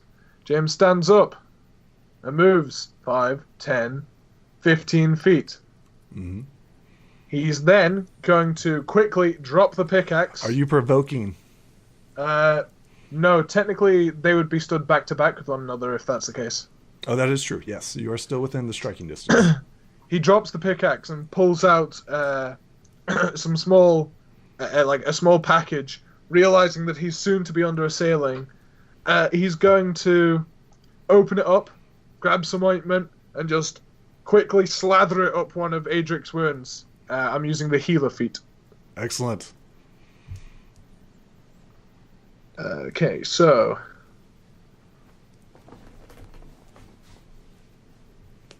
It's a d6 plus 4 HP to the creature. Plus additional HP equal to the creature's maximum number of hit dice. So it's 1d6 plus 6, essentially. So... Roll it. Whoop. Roll it. You get 8 points of health. That's pretty good. As you come back to consciousness with James above you, like, if you save me, I'll save you. Adric, these creatures are still upon you. Welcome back to the living. What do you do, Adric? He stands up, noticing that he is now basically out of options. He is going to just do the only thing he can, which is attack with his warhammer. He's going to step to the side here so that the ghoul is in between James and himself to try and split its attention as he attacks with his warhammer. You have advantage due to flanking. That hits. This creature turns and looks at you and goes, "Tell me how you kill it." He is familiar with the plague, so he's going to bring his warhammer square across the temple of this creature to try and drop it as quickly as he can so they can move on to the next threat.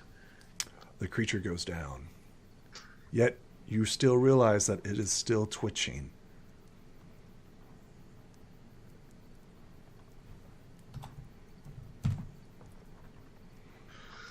The creature down here, well, it doesn't have to move at all.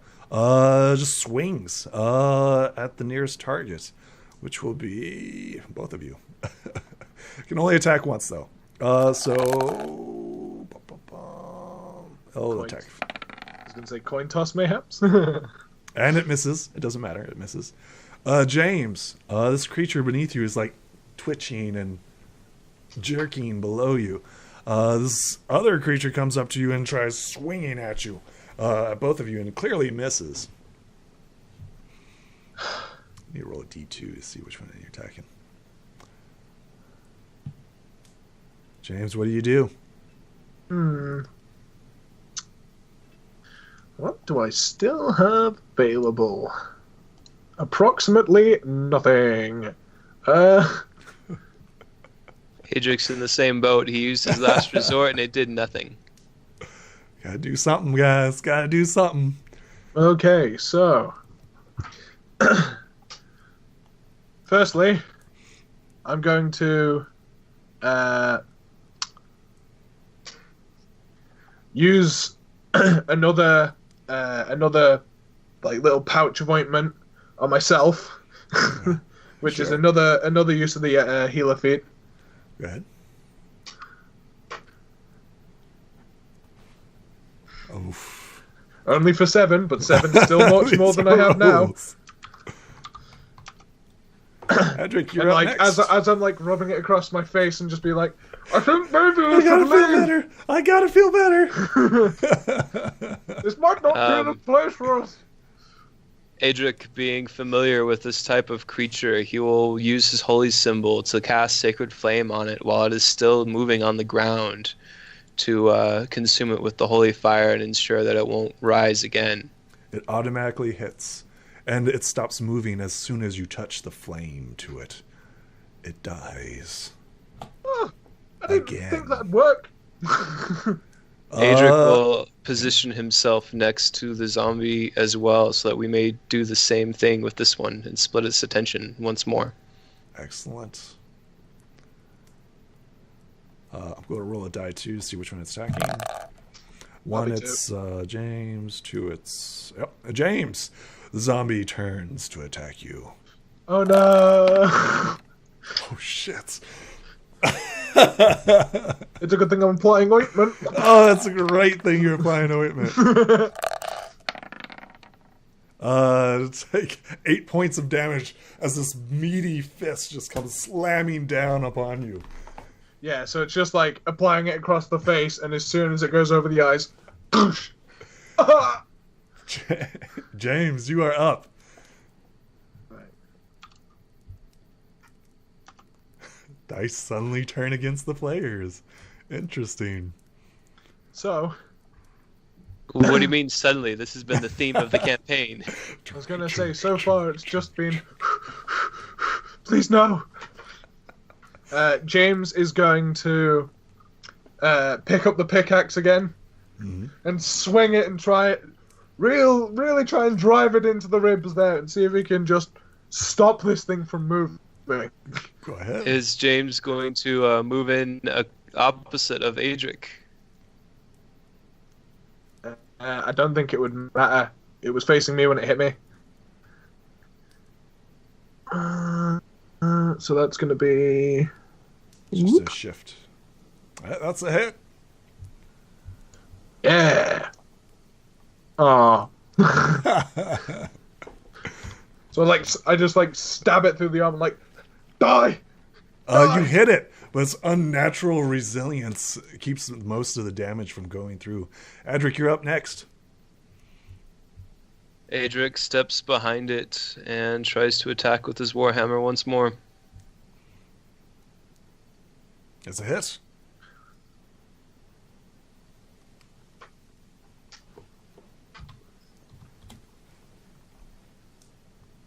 Creature turns.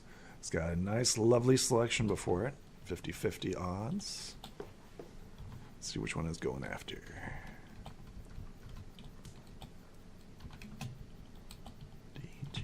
Let's see who else I can crit on tonight. You've already crit on both of us now with the same it turns creature. and looks at you, Adric, and misses horribly. James, you're up next.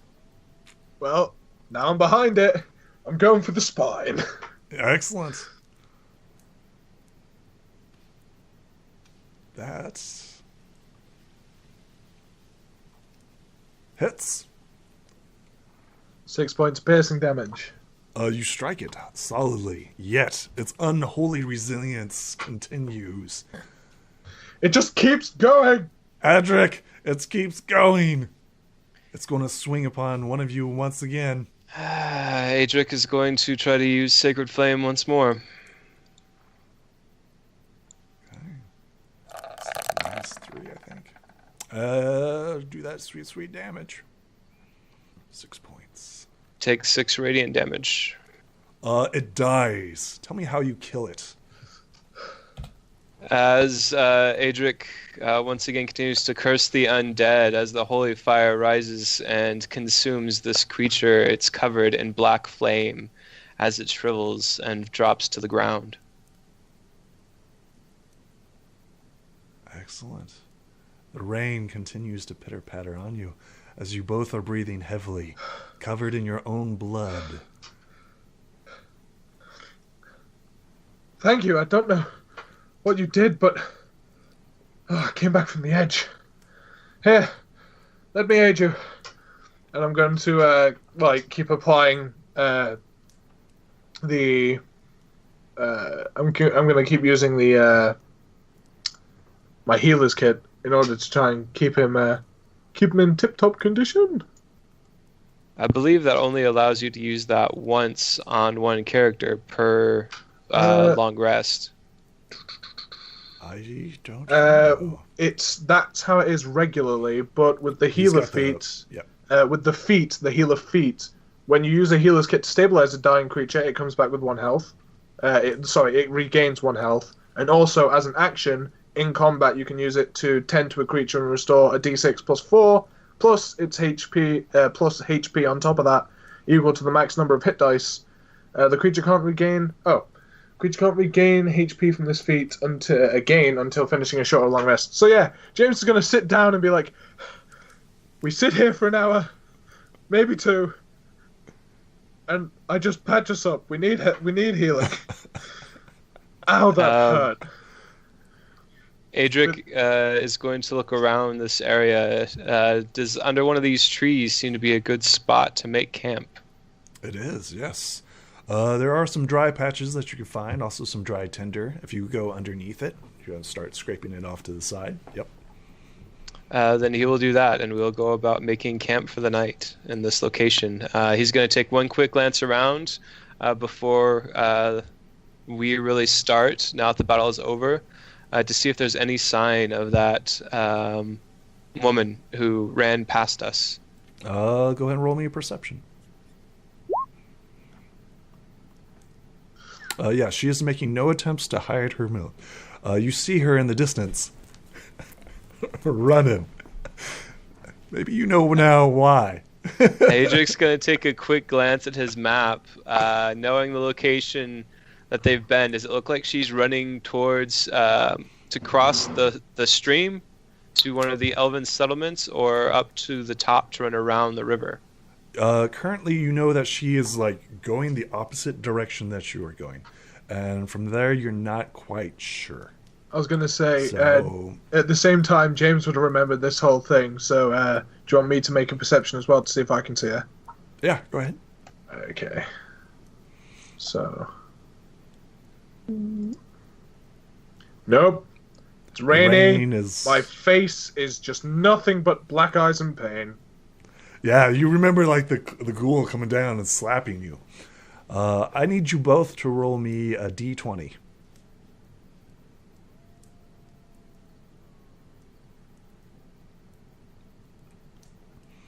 James, roll me a die 5.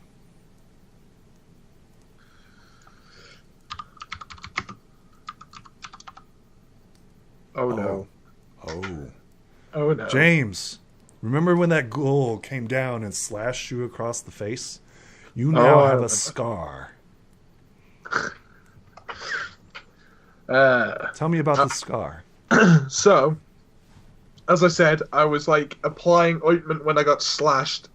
So the scar runs from just the top's right-hand side over the eye, down to about just below into the cheek and nose area, and then also comes just a little bit across the back of the hand. A token of your time against such a creature. Proof of experience. Ow. This has nothing but cosmetic. However, you now have a scar upon your character's face. Cool. So the one thing that I do in my game is whenever you drop, I have you roll a d20. If it's less than 10, there's a chance that you'll have a scar. And he got a scar. This has nothing mechanically, it just tells us about your character and how he's survived his adventures. Yeah, just a solid chunk of flavored text. Yep. Good. Okay. Right, well, if we're having a short rest, this is definitely the time to be rolling some, Hit dice. Yep. some No. dice.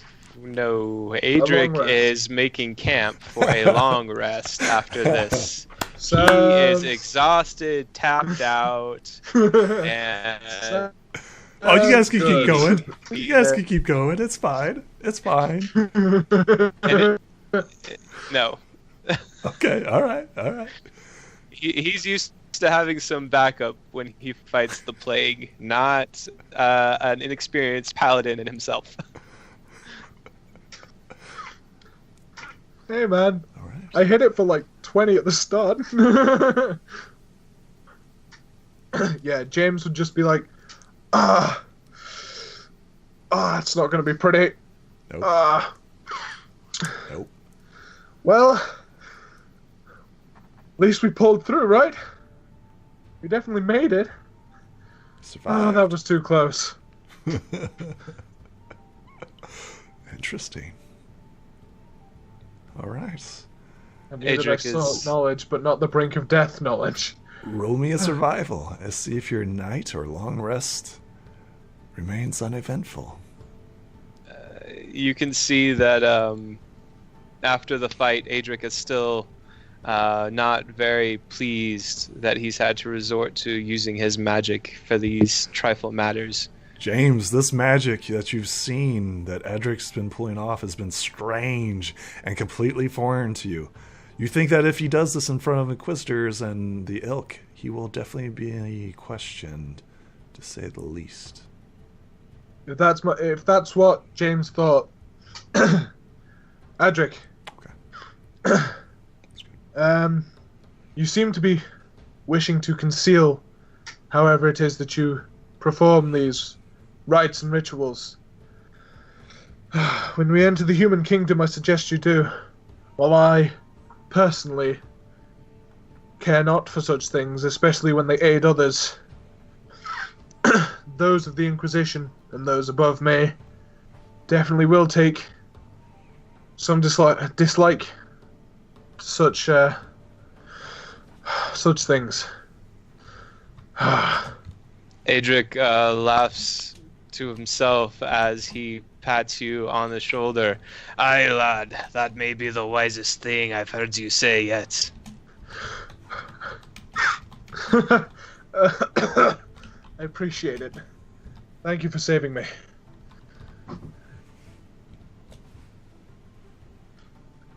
The night passes uneventfully. Where will you go now? Adric will continue to consult the map. James gets a feeling that Adric isn't quite used to traveling this way, and he's very concerned that he's going to get lost along the way. We're going to continue to travel along the riverbanks, still keeping our distance, trying to make it to the coast, since Adric believes that he will be able to easily find the port of the Kingdom of Alkaline that way. Of course. Go ahead and roll that sweet, sweet survival. Awesome. Go ahead and place yourself. Ooh, oh my gosh. Oops. Selecting too many things at once.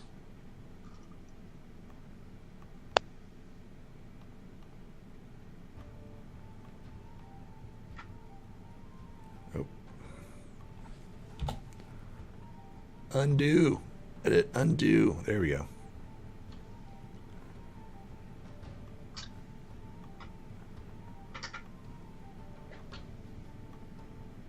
So where are you moving?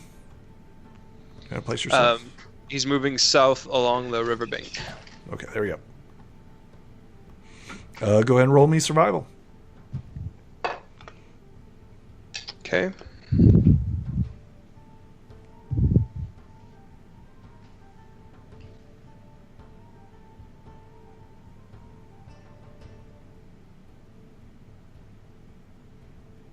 Interesting. Roll me a d12. Oh, no, you're fine. You're good. As he consults the ancients, they tell him it is not a wise choice to follow the way that he thought was right. Excellent. Your camera's gone out on D20. It has, yes. Thank you for... Yes, it has. Let me refresh the page just to make sure everything's good on my side. Yeah. Okay, that's good. Everything's still recording on the right thing? Yes, okay. Cool. Everything's looking great. So I assume this is the next day. We're fine. We're still traveling. Yes. Actually, you have to make camp. So you have to roll another survival. See if you make a nice place to.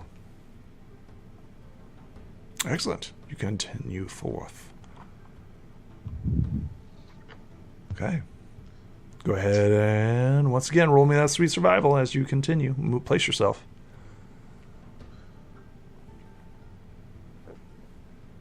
At any point would James isn't terribly traveled, but he did travel around the outer edges of the kingdom. So at any point, whenever James comes across something where he knows where it is and where to go to, James would start being like, it's just over this way.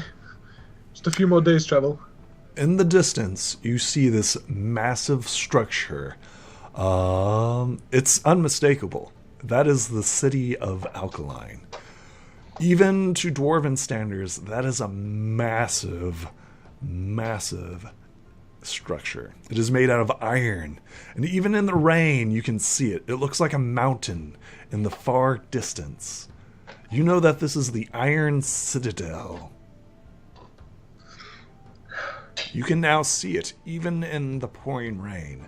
Yet the top of it, the very top of it, is still covered in clouds, low-lying clouds. It's a mountain.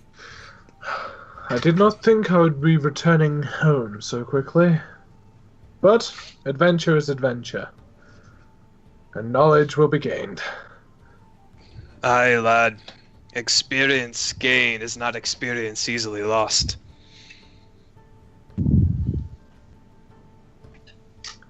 Very well. The rain continues to pour on you. What do you do? He tries to find us the safest and most direct route towards Alkaline now that he can see it in the distance. He will ask James if he knows anything of the area, since this is where he grew up. James spent a lot of his time in the city, and only in the last, I'd say, 4 or 5 years of his life was he ever... did he have such a change of heart that he wished to save many people? So, as soon as we start coming across, like, the farmlands heading into the city, he'd know a couple of people, he'd know where he was going. But essentially, as soon as he comes into familiar concept, familiar land, he'd just beeline it straight for the city. Well, upon hearing James speak and say that he was from the inner city of Alkaline, Adric is going to stop in their travels and try to have a conversation with James, try to get some information out of him, particularly if there's any sort of grand library in Alkaline, if there are any records that were kept in a place like this. Perhaps maybe the Inquisition would have some form of library. Well, James, what do you think? Well, it's been a while since I was really able to visit the deep inner sanctums of the Citadel. However, I do know that never been allowed in the deep inner sanctums. Not that. Sorry, just to be clear. Yeah. Just to be clear, you have never been allowed in the deep inner sanctums. Yeah, no. So, as far as I'm aware, there could well be large, vast quantities of information that the Inquisitors have on the surrounding lands and on the things that they may come across.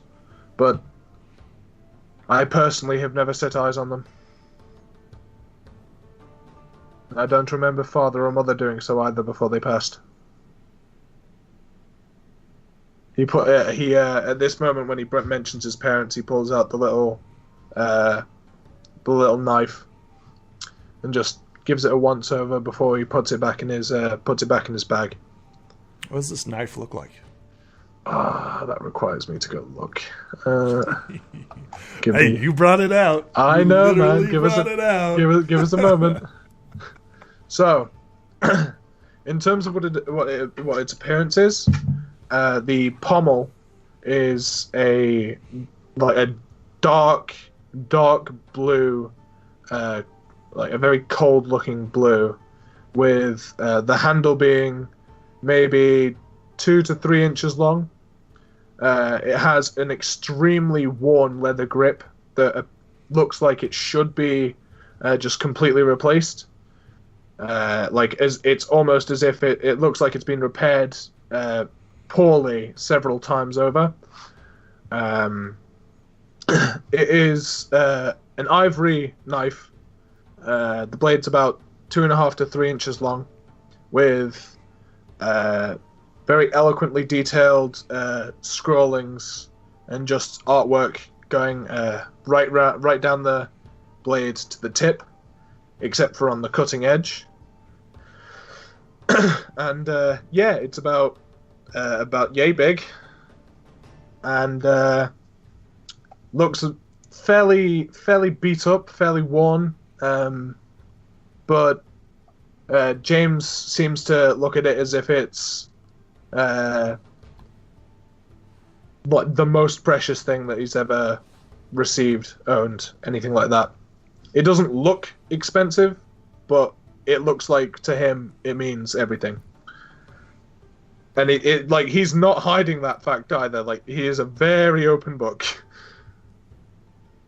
Adric sees this and knows the connection between this item and James, and he puts a hand on James' back and nods in approval as he sits back down and continues to ask about the city and about the surrounding area, and a little bit about James's childhood, as Adric tries to just gain as much information as he can from James.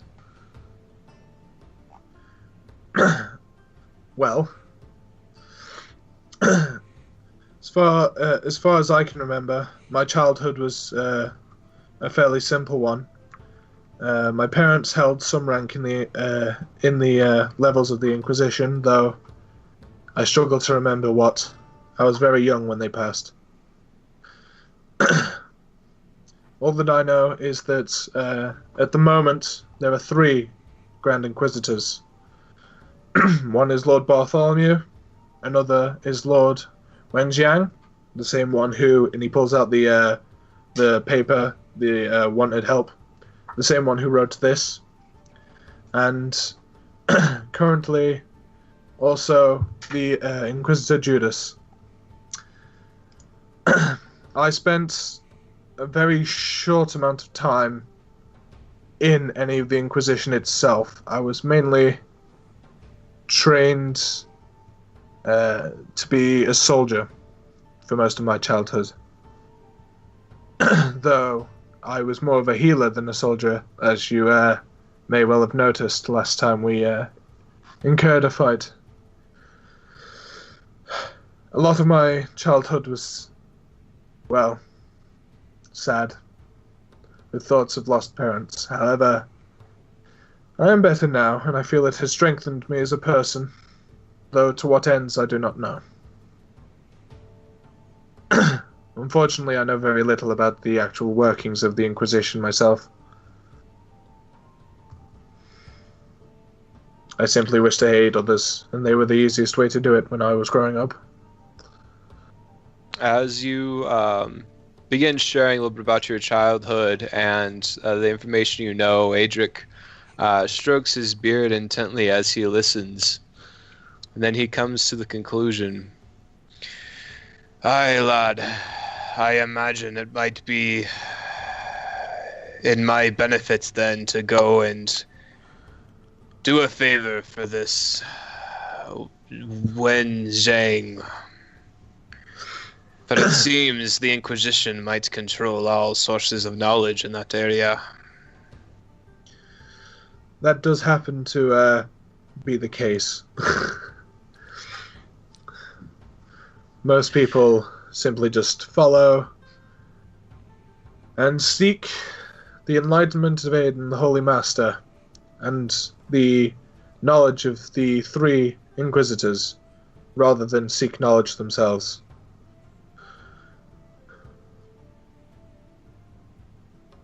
Adric shakes his head as he hears this. Aye, you humans put such faith in each other. As he begins consulting his map again, trying to decide where we should travel next, realizing that the Kingdom of Alkaline will now no longer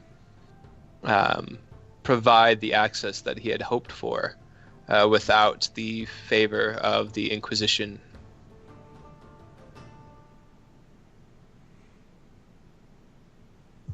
Massive city looms on the horizon. So close, and yet so far away. What does the party do?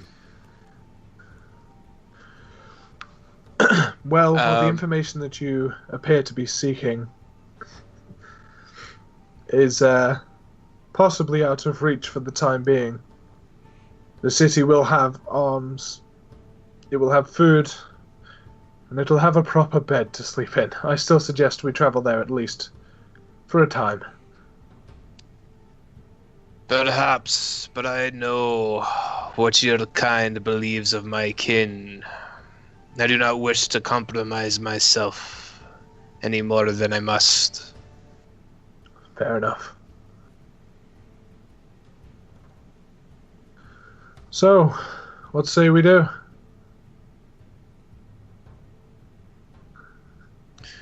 Do you know where you are to report for this job for this Inquisitor? It is a fool's errand to simply be wandering the Golden Plains hoping to get paid. Well, it says here, pulls out the help wanted thing. It says that me and anyone else who is able, is to travel to the northern borders of the Golden Plains. Though the Golden Plains seem vast, and the northern borders, after traveling for days now, a good distance away.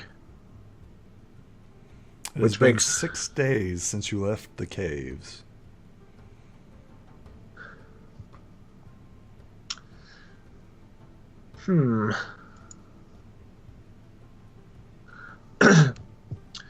James also just opens up his bag and keeps ruffling through to see if he has anything else of note, and sees a poster about an evil wizard, and pulls it up. Well, this I now realizing in a fool's wish, I took off one of the bulletin boards as I left. It talks about a wizard. A human consorting with those of other races, casting spells that are against the Holy Master's will, with a fairly large sum on his head. Though it does not suggest where this person may be. Aye, and to the Inquisition, what's to stop them from believing the same thing about us?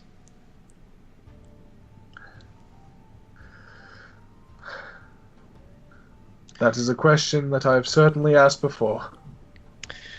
I know Ravenshaven may provide a better place for folks such as I, though it is rather unsavory, and I don't know if it will aid in my search.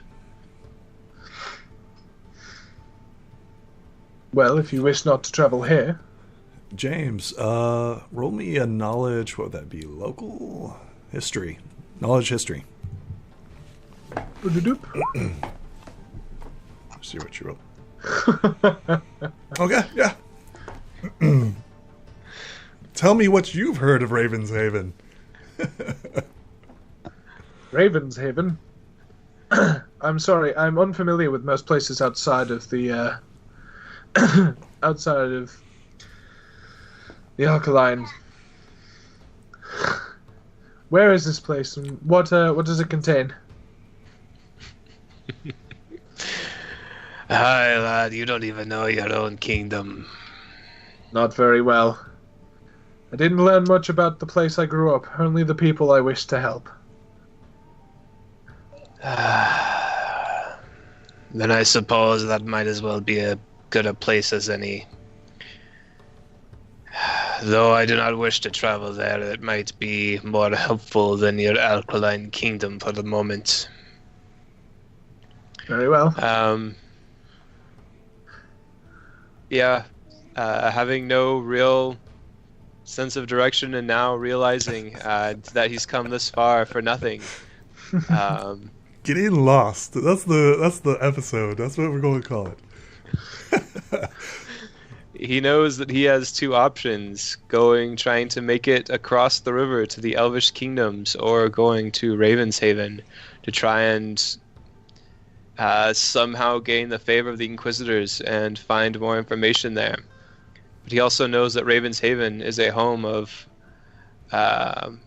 orcs and other unsavory creatures, and there have been known to have wormlings and wyverns and dragons in the area.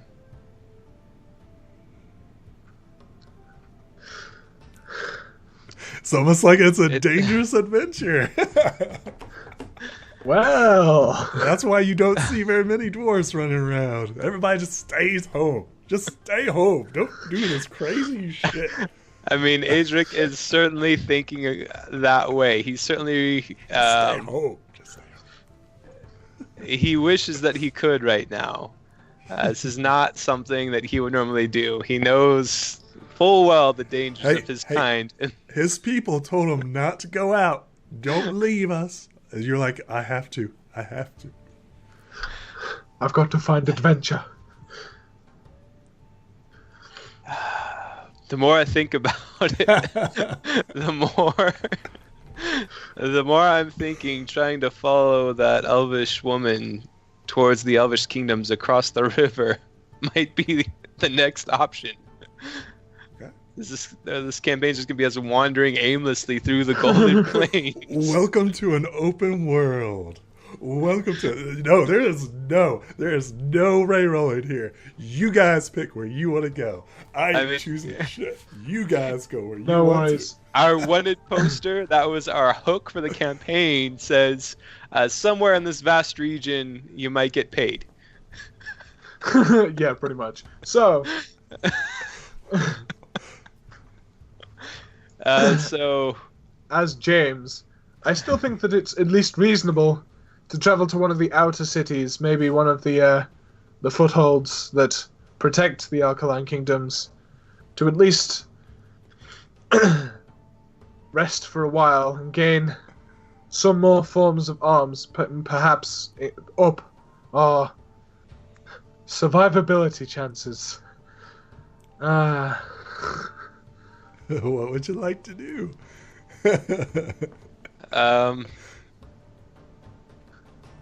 Adric is going to ask if James knows of this this fortress that stands between the Alkaline Kingdom and the Elvish borders, because he doesn't have much information about that region. Are we looking at the updated map, yeah? Yep. So I'll bring it up for the audience. So we're looking at the updated map. Excusez-moi. All right, let's go ahead and have a big look-see at it. Where would you like to go? You're talking about the fortress on the outside? Yeah, across from Sedna. Yeah, you know that as, what is that called? That is Malgrave Fort. Fair enough. It seems to be like a newly constructed outpost that the Inquisition is, or the Kingdom of Alkaline is trying to reach out and extend its influence. So the audience right here can see it. I'm pointing it to the audience. They're trying to expand their influence, and that's the Help Wanted ad. You've heard of it. People are going there. You hear him. By the way, you haven't come across any bodies out here. Yeah, I was going to say, there's no caravan we can jump in on. You haven't found any caravans. You haven't found anything. Nope, this is cross country. You're literally walking across country. Yep. Fair enough, fair enough. This is all uncivilized. Adric is going to ask James if he knows of any common trails or roads that would lead in towards this fortress. James, this is common knowledge that you would have. If you were by the river, you know that there are barges that go up and down the river. Right. Well, while it was only set up recently, we still have the trade routes that requires ships to travel along this the river that we've been following. So maybe with this, while it's a pity that it must be spent this way, with this newly found gold, we could acquire passage, save ourselves time and possibly threat of death. I can tell you, lad, that threat will stay with you your entire existence. Maybe, but I'd rather make the odds a little more in my favor. So Shall we try and acquire passage? I guess we're going to go right back the way we came up the river, looking for barges along the way. I was gonna say, like, if we travel to the edge of the river, is it possible to see any, like, looking up and down the river? Is it possible to see any like stop-offs or anything like that as we've been traveling?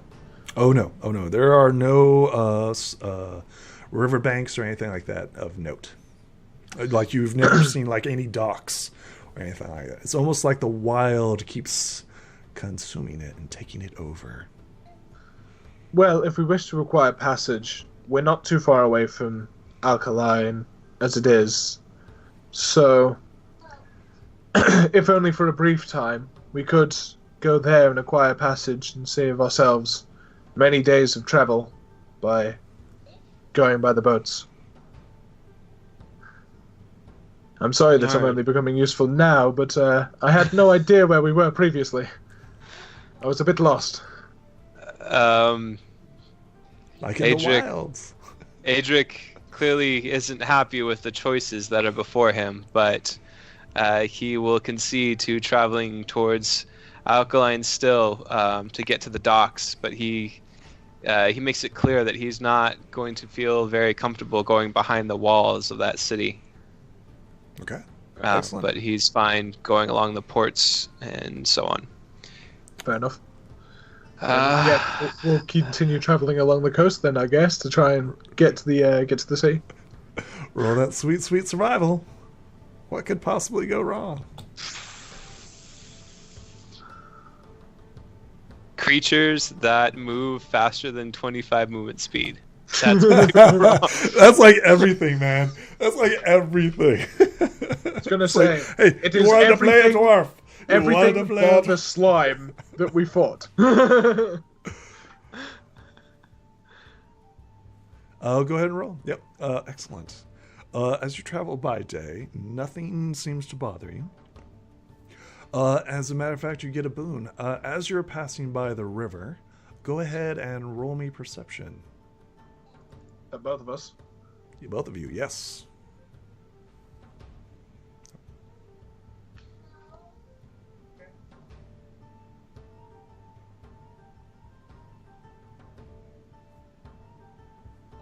So that's a 22 for Adric and a 10 for James. Adric, you notice that there is a barge. See if it's coming up or down the river. 1, it is going up. 2, it is going down. It is going up river.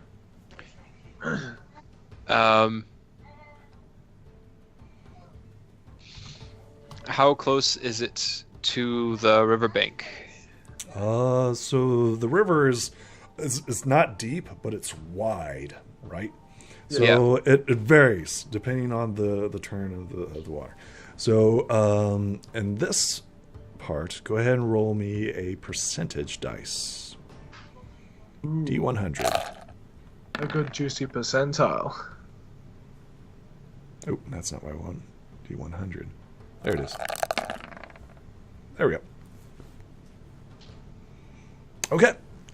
It is on the other side of the river. So it is on the other side. So it's pretty far off. However, you can still attempt to make contact with it. It's just harder. Adric is going to sigh once again as he's going to have to call upon the power of the ancients to help him with such a simple task. He's very frustrated now at this. Across the water and try and get their attention. You may aid. So you may help Who is rolling? I'm gonna cast Thaumaturgy. Okay. As he holds out the lantern and causes it to become brighter. He's also going to try to... Let's see, what else can I do? So first I need a roll to get their attention. So you have advantage on this roll. This would be, I don't know, a performance check? You're trying to perform, right? Yeah. James is a fairly charismatic fellow. This is not Adric, but Adric's the one who casts Thaumaturgy. You have advantage because James is helping. How are you helping, James? You have to be very clear on how you're helping. So, the way James is helping is being assumedly about a foot and a half taller. He just turns around, picks up, reaches into his bag, takes out a torch, breaks it in half, takes some of the cloth and wraps it onto the other side, lights both ends, and then is just standing there going, "Hey, over here, we'll pay Sounds you." good. Sounds good. Yeah. And I guess he's going to cause harmless tremors to happen with the ground shaking a little bit, cause a little bit of ripples in the water to try and get their attention, and the cry of a raven, I guess, will be heard from that point. Sounds good. Not as terrible as it could be. Excellent. From across the river, you hear this. Hey, who goes there? It clearly comes from the barge. Who goes there? You need help. What's going on? Adric is going to touch James, and your voice is going to boom 3 times as loud for the next minute. That's fantastic, because James was about to shout. Okay, across James, the what are you river, he shouting? just goes, "We're asking for passage. We can pay you. Can we please acquire passage to the fort?" Roll me a persuasion, because you're trying to make them do something. Awesome. Hey, you got any honey ale on you? "We have no ale, but we do have coin." Woo! You hear the cranking of an anchor and the splash, and you hear them like, "Lower the rowboats! Lower the rowboats!" And you hear like, "Hey, you guys don't have any wagons or anything, right?" "No, it's just us." You hear the splash of oars, and out of the mist and the rain, you see these men cloaked in wetsuits. As soon And, as like, the fur. As soon as the ships drop, Adric's going to quickly end the effects. Like after he says it's just us, he's going to quickly end the effects, hide his holy symbol, put his holy symbol back where it was, just to try to make himself look as unassuming as possible after having to call upon the power of the ancients for this. Adric. Excellent. How old does Adric look, by the way? You're not sure. Not sure. Right, okay. He looks old, but you're not sure exactly how. No, that's all I Well, need describe him. Describe him. Come on. So he's got a graying beard. You see that he's using some of his javelins as walking sticks. He seems to have like plates, kind of fashioned to his forehead. But I mean, he's just looks like an elderly traveler with some odd traditions about him. But he does have wrinkled skin. His hair is gray, almost white, pure white. And that's about it. That's as much descriptors as cool. he has. How tall is he? He's fairly tall actually. I want to say he's 4'8". Let me look. Yeah, because I'm imagining James is like... He's 4'5". All right, yeah, because James is like 5'10", 5'11", so He does have so he has gray eyes and he does have dark gray skin. That's Okay. very wrinkled. fair enough.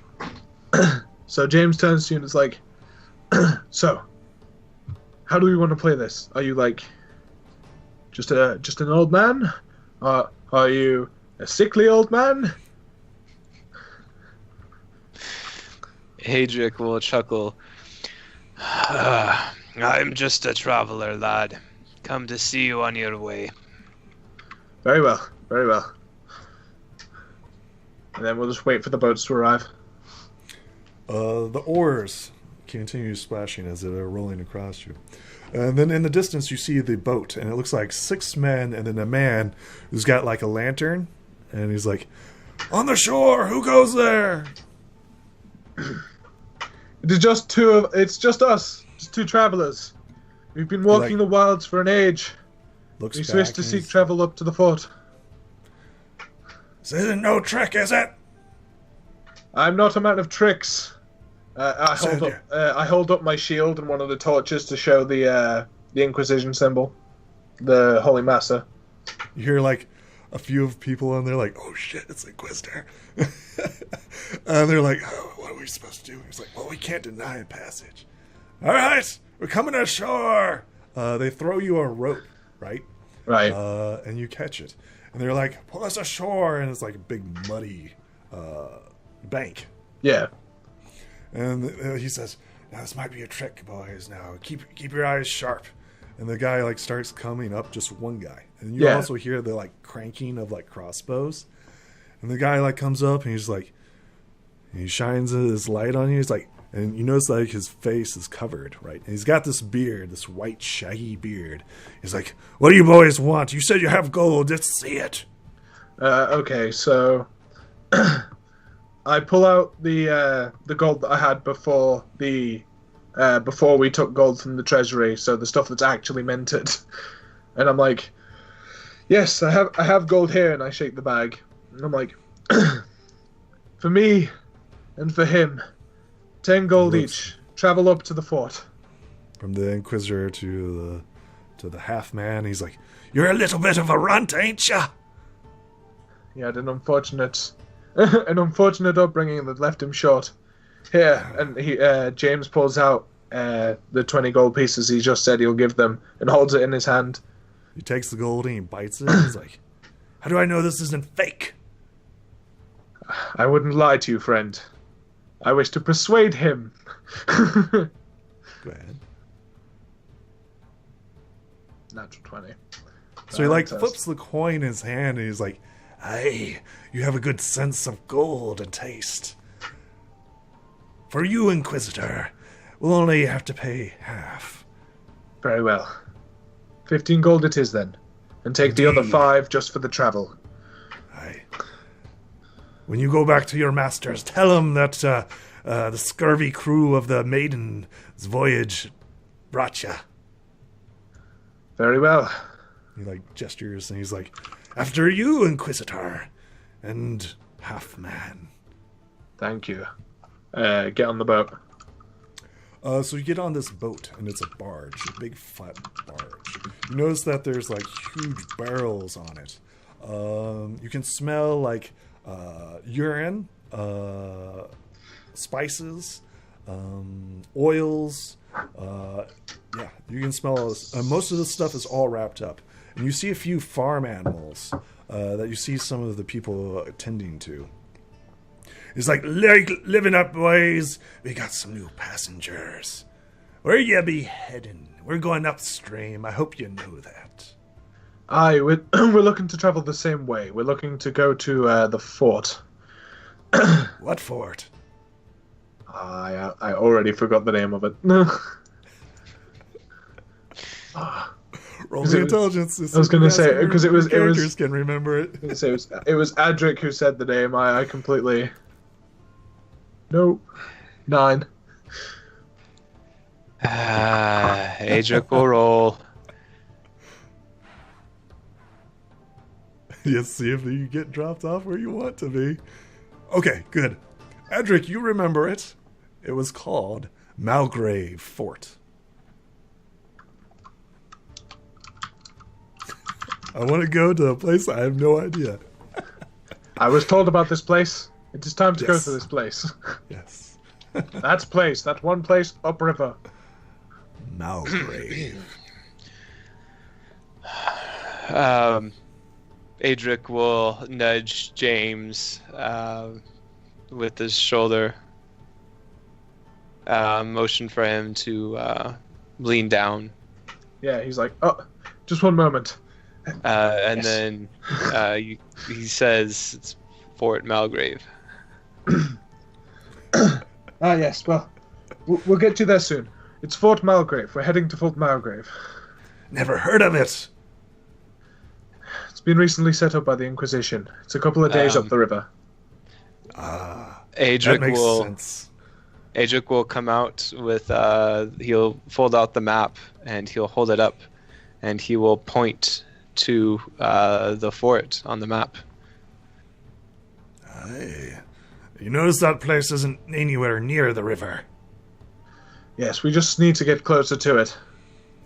Where are you going? That's not me to question. Whenever you want to get off, let me know. Very well. We'll roll you to shore. You girls good here. He takes the gold, right? Yeah. The 15 gold. And you notice he brings out this chest, and he it's a small chest, but it's a private chest, and then he opens it up and sticks stuff in. And he's like, "Aye, your passage is good here, Inquisitor." Thank you. I'm glad to see that there are others who will aid. Go ahead and position yourselves here in the river. Good news is that you don't have to roll survival checks. You may move twice the speed of a normal day. Well, Adric figured we wasted time this far. We might as well try to make it up going back the way we came. Excellent. So that took a day. Go and mark that down as well. Okay. All right. Go ahead and move yourself. Okay, so if we're moving 2 things up the river... Yep. Whoop. By the way, Well, this isn't counted as explored.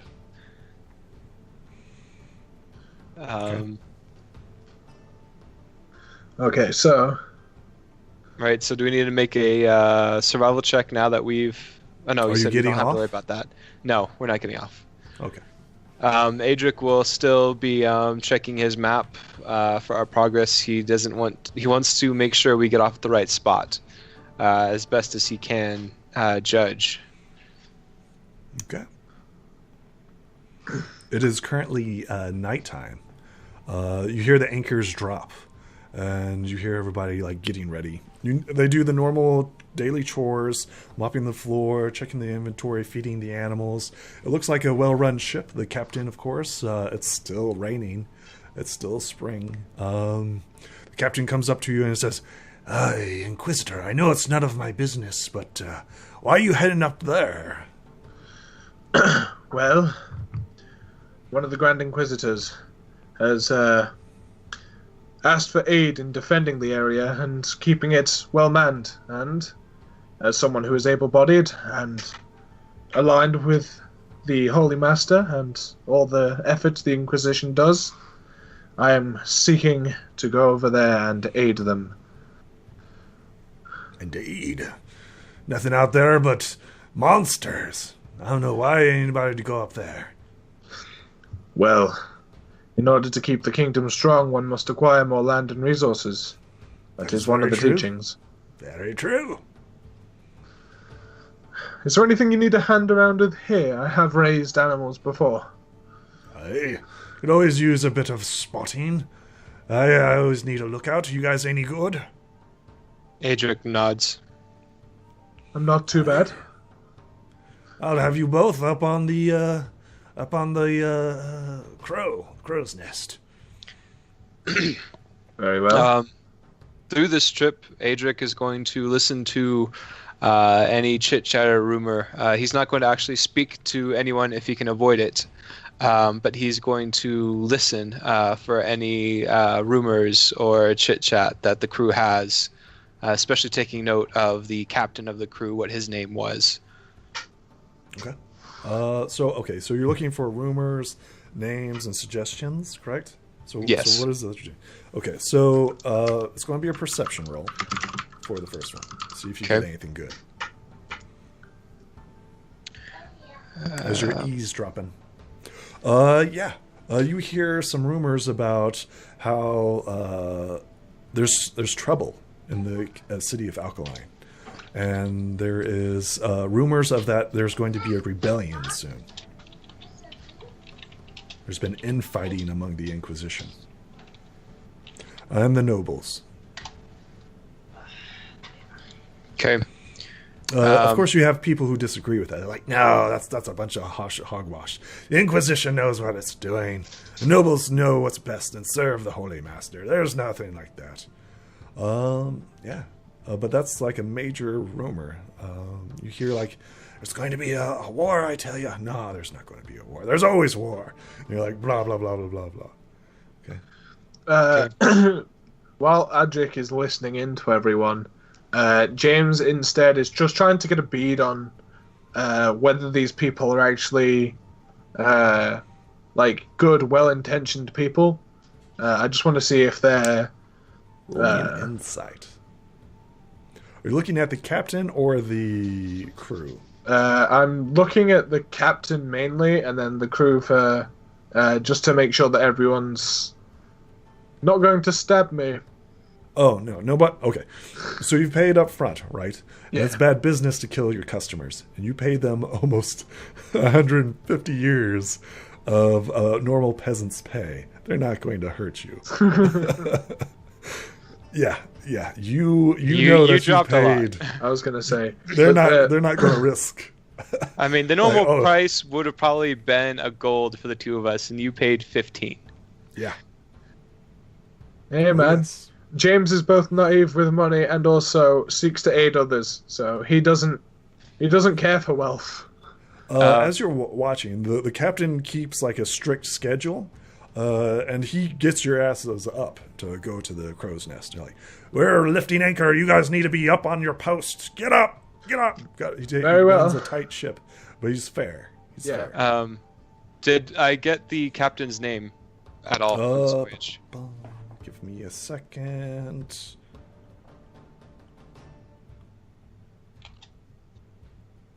Brute. Captain Brute. Okay. So perception checks then? Yep. Once we're up there? As you're going up. Yep. You are helping each other. Yes. You guys are assisting each other, right? Right, yeah. James, you miss it completely. Right?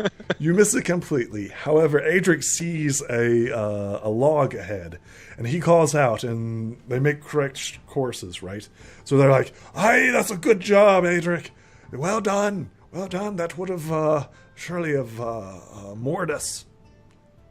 Would have been bad news. You've got good eyes. And go ahead and move your guys 2 spots. As you continue upriver. The food is salty. You get like salted meats and potatoes. You get some corn. The drink is terrible, awful. It's not fine dining whatsoever. It's communal eating. The crew and everybody else eats together. You literally have to take a dump off the boat. It's very much a classical sense. Yeah.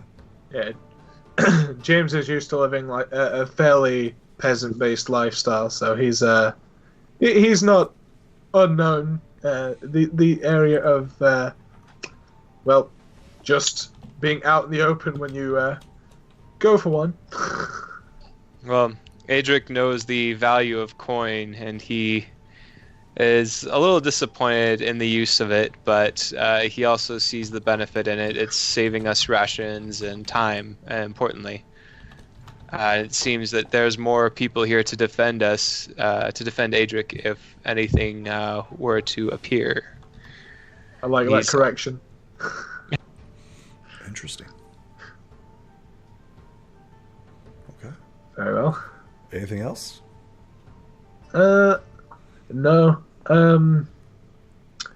Other than like, I'd probably go up to the captain and be like, I'm actually a fairly well-trained medic. Is there anyone with injuries on the ship? Roll me a percentage dice. D100.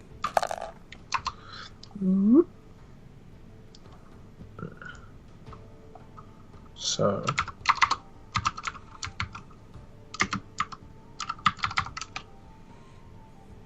Hey! You recognize it fairly quickly. There seems to be a flu going around.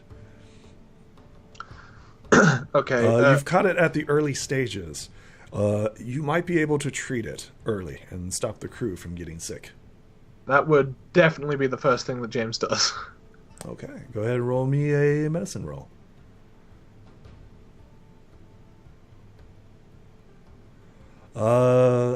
So the flu is a virus, right? Yeah. James, roll me a Constitution save. As you're going around trying to treat these people, the flu seems to be getting... Okay.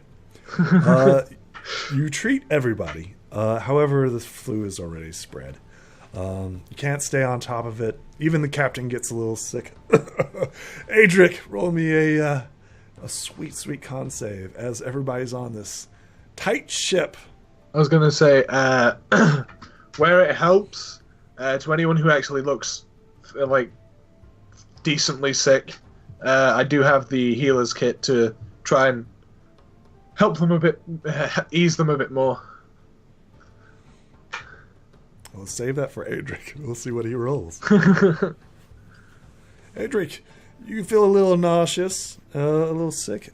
Maybe James might be able to help you out.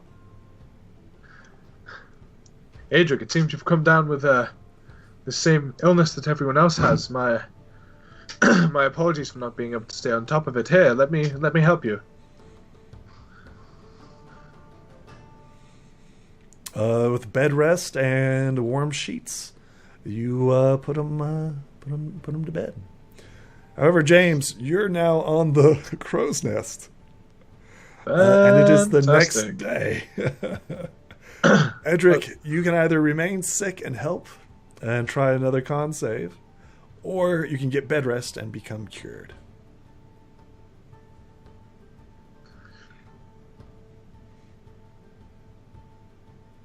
I can't hear you. You're muted. You're muted, yeah. Right, that explains a lot.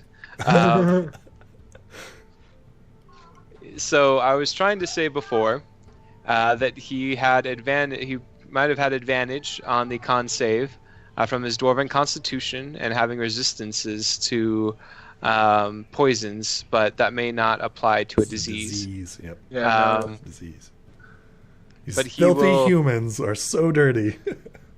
Yeah, he will still try to help and try to get another con save to get over the sickness. Sure. So if James will help Adric, Perception. 24. Okay, so yes. You're staying in bed. What's going on here? No, he was. That was for the crow's nest. He's going to go up, try to do the perception again because he knows James. Cannot see. He cannot see anything, and Adric has exceptional vision, especially at night, more than most creatures. They do not travel at night. They do not travel at night whatsoever. Just the same, he is up there with his. That's him on the crow's nest. That's 24. Yes. Tell me what happens. Tell me how you're amazing. So Adric is very used to looking over his shoulder since he has left his home, and he's climbed up to this crow's nest knowing that James may not be able to keep them safe. Even though he's coughing and wheezing a little bit over the side, he's still keeping his eyes peeled as he looks diligently over the crow's nest for any danger that may appear. Yes, you easily spot any danger, and you quickly guide the boat out of the way. Unfortunately, you are sick and contagious. James and Edric, you both need to roll me a con save, as you're both in the crow's nest. Yeah, okay, there we go. Excellent. So this drizzling weather is terrible, right? And you guys both managed to come out of the disease easily. Go ahead and move yourselves 2 spaces as the next day passes.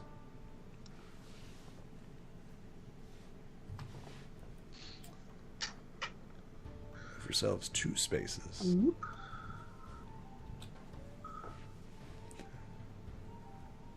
You notice, as they start to anchor off, that there is a diversion and a fork in the river. They make anchor here before nightfall, but it's clearly and obvious. You can see the Silver Mountains in the distance, pretty far off. They were about the size of the city of Alkaline, the massive superstructure, but these are very much natural. You see this fork in the road. One's going to the east, and then one's going north. They're like, let's see here. High or low? High, they're going up. Low, they're going to the side. They say, we're going to continue north. We're heading up to trade with some more the elves. When are you guys getting off? Adric will consult the map and notice that he thinks that we are at the opening of the river, so we need to go more north. And he reasons as well that if these folks are trading with the elves, he knows that the elves may also have what he seeks. So he suggests that we keep going north with them. Very well, if that is what you wish. He shows the map to the captain. He shows the map to James, trying to make sure that he knows where we're at on this map. He doesn't want to keep getting lost. He laughs at your map and he's like, that's completely inaccurate, lad. Who did this? Some cartographer in the city of Alkaline? A damn fool. Well, where would you make your corrections then, Captain? You see Adric's eyes get sunken in as he I know the river, lad. Disparages. I don't know the land. he like starts redrawing the river again. At this point, Adric lets him. Yeah. So you have like a big mark of like how the current river is. Because he goes up and down this river all the time. Right. And he's saying that your river is completely wrong. So he'll let. So after the river is redrawn, gets out a compass and starts like measuring stuff. He's like, Adric's "This map's still trying to all messed figure up. out I where can't decide what this is." Well, if you can amend it as best as you can, I'd appreciate it greatly. Just remember that the river turns every year, so you need to get a new map from somebody who actually travels the river. This seems to be dated. Very well. Eric shakes his head in disappointment and thinks to himself, this is what he gets for trusting a human. So, very well. Yeah, we continue. Terrible. Oh, you continue up? We continue up with the captain. Say, I mean, maybe the elves will have some updated information. Adric has a little bit more trust in elves than he does in humans. So, you continue up the river. Go ahead and roll me your perception as you guys overcome the disease, and just go ahead and keep rolling. Perception as you're making on. Okay.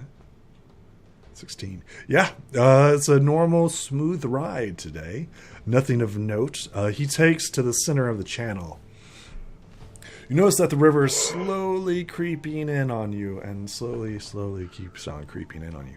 It's not noticeable, but you're starting to notice it, right? He still keeps looking at his map and looking where we are and just shaking his head in disappointment once a day. He'll look at his map, look at where we are, and just... I can't believe this map. This map is just generalized. Okay. That night, they make anchor. You guys doing anything important? Well, Edric, if it's as they say and that map is, well, at least in terms of its rivers outdated, it may well still be at least partially correct in terms of the typography of the land. It may just be that the person didn't know how to draw rivers on properly, or how to measure them. So, with that being said, Adric is going to he's going to continue to try and draw on this map as we travel. He wants to update it for himself. This map is out of date, just in case. So he will draw, with the help of the captain, he will draw an updated path of the river on his map as we go along. And he would like to... Is there like a below deck portion of this? No. It does. It does have like a small tub area where the crew sleep. Yeah, but it's mostly packed. It's not like... There's no room. Yeah. So I guess one of our shifts or Adric might go up to the crow's nest early then. And he's going to pull out this gem that he had recovered from the dwarven farm that they had escaped from. And he wants to try and see if he recalls seeing this before. So what kind of roll would you like? It is nature or arcana. Actually, both. Roll both. Okay. He doesn't immediately recognize this, so he's going to ask the ancients as well if they have... if they remember what this is, so casting guidance on himself. And he's trying to do this away quietly from... on a boat with lots of people?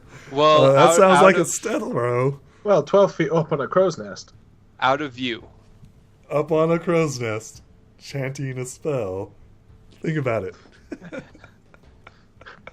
Crow's nest is where, hey, you can hear everything around the crow's nest. He's not going to ask the ancients for help. He's going to all right. I'm just saying. You're on the crow's nest. So we'll do the Arcana first, then we'll do the Nature. Okay. Interesting. So you're examining this gem. You're not quite sure what it is. Okay. And then he just puts it back in his bag. And you do get like a warm sense, like a warm feeling. But yeah. And he'll put it back in his bag for now. And continue on. Okay. Roll me that sweet perception, guys.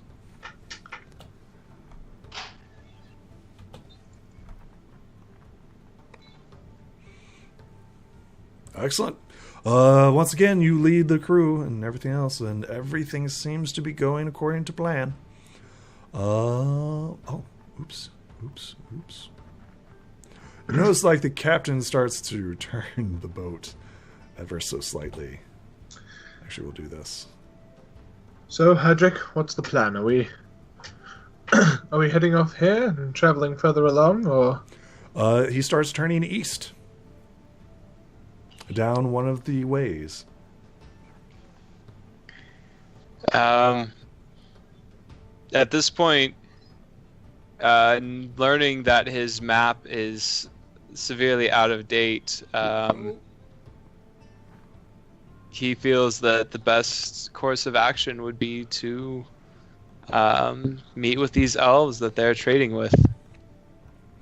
Excellent. That he might be able to barter for a better map, more current map, or any information that these elves might have.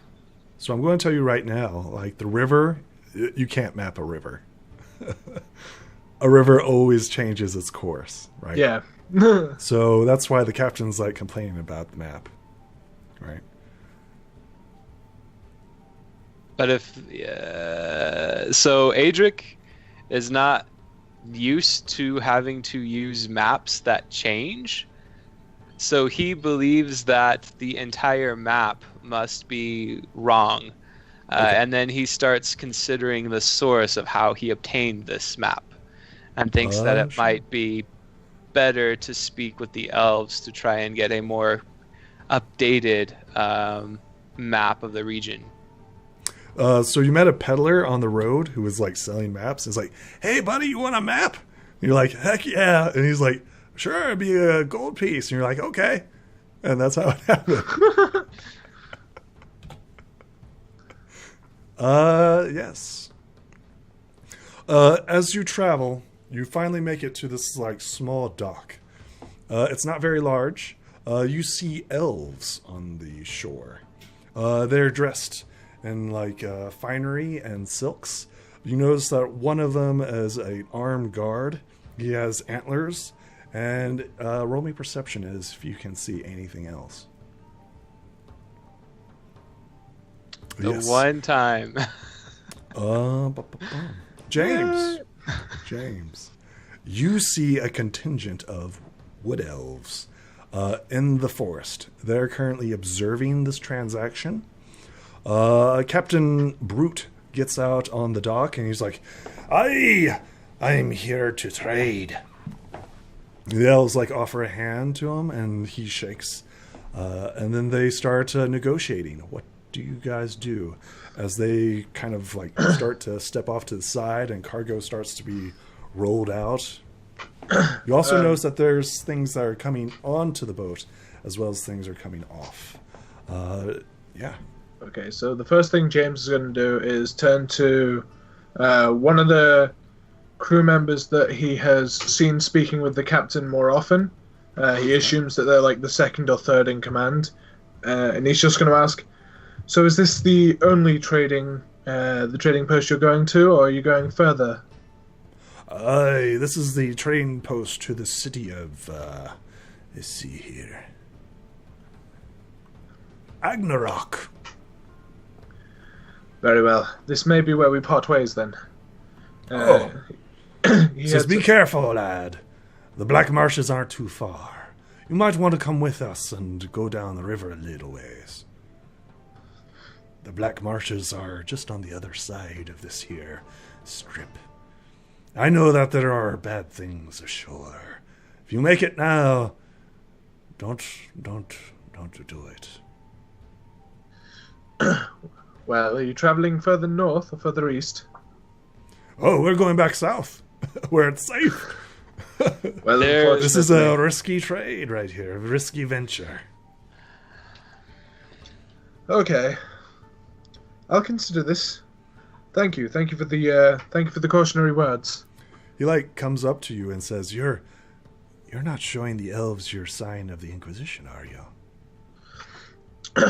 I didn't see any reason to hide it, though. If that's the case, he just tears off a bit of his shirt, a bit of cloth from underneath his armor, and just wraps it around the shield to make sure that it's covered.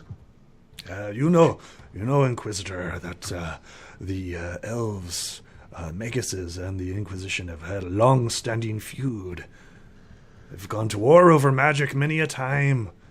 Elves have always driven our kind off. This is a bit of illegal transaction, if you know what I'm saying. He like winks at you.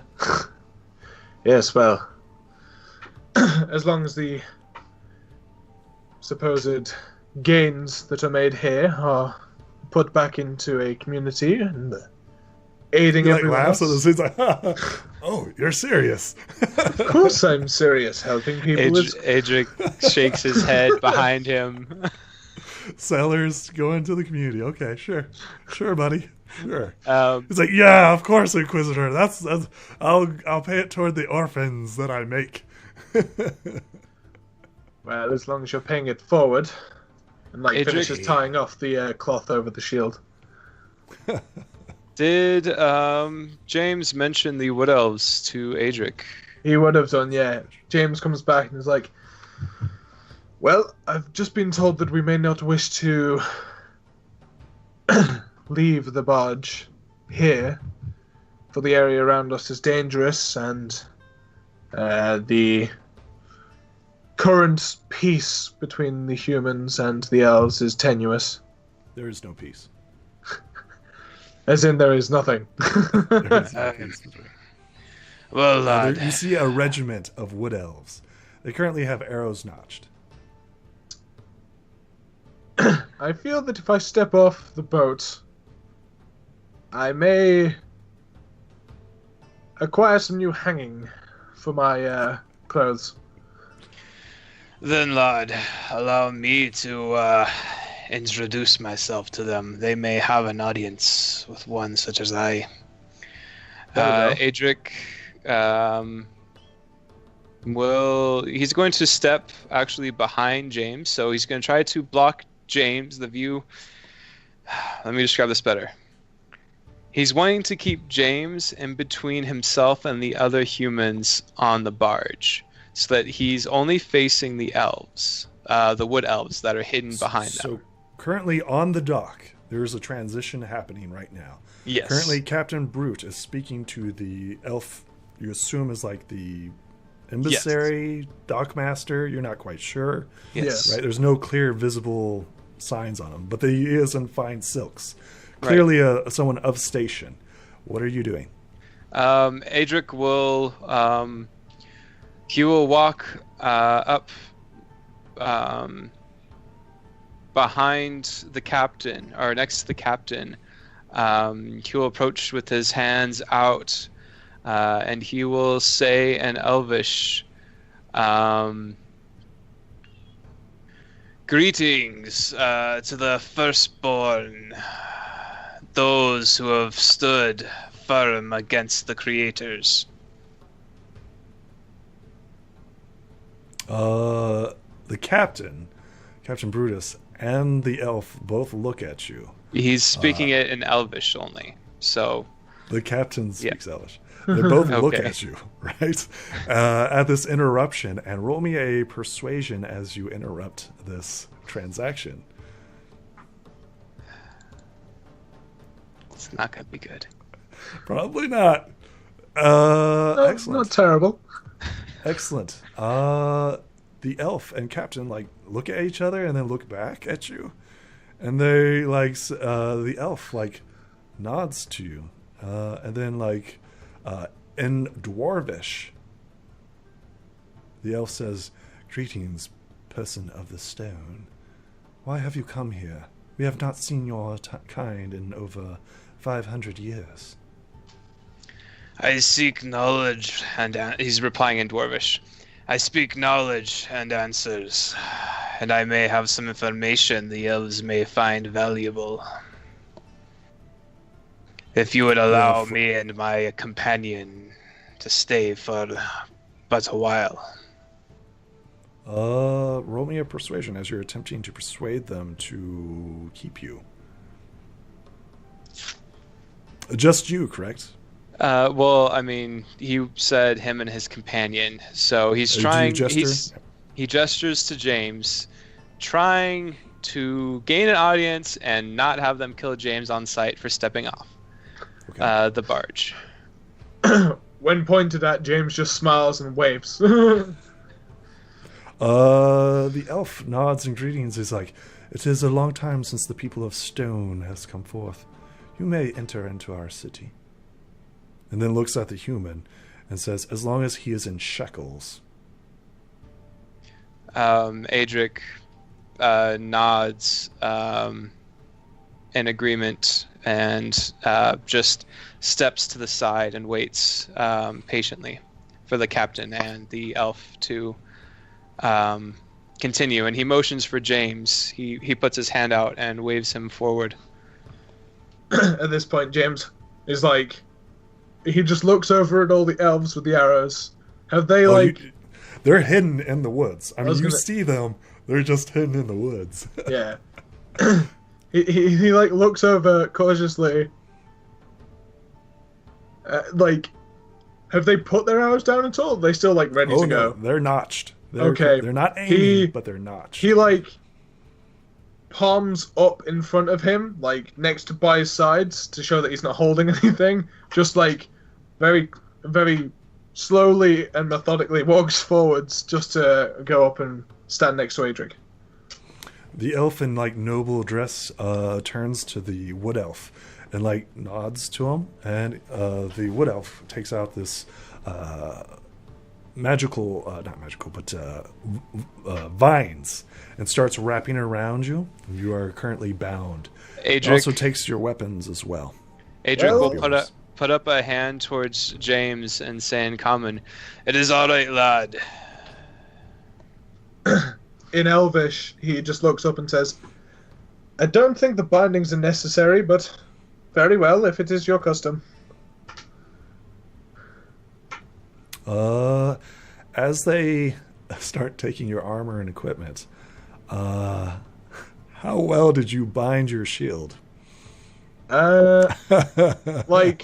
Essentially, I've ripped off, the shield being about, I don't know, like a foot and a half wide.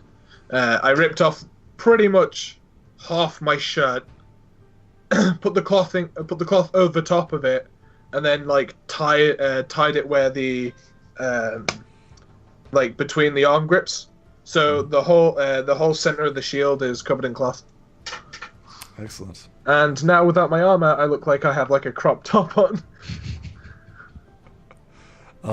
Yes. As you're stripping down, both of you are currently being stripped down and searched. The transaction is starting to wrap up, and the captain's like, "You boys know what you're doing, right?"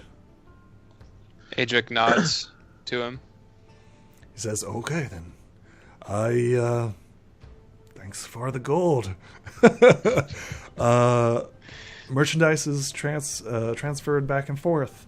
The captain waves at you, and you see the barge start to go back downriver. Adric, you are currently unbound. However, James, you are bound, and the elves begin to blindfold you. Speaking in Elvish, honestly, I mean, how long will these conditions last? Until the next game session. Very well. We're going to end it right here. Everybody say goodbye. Good night. Have a good fun. one. All right. See you in the next episode. Bye.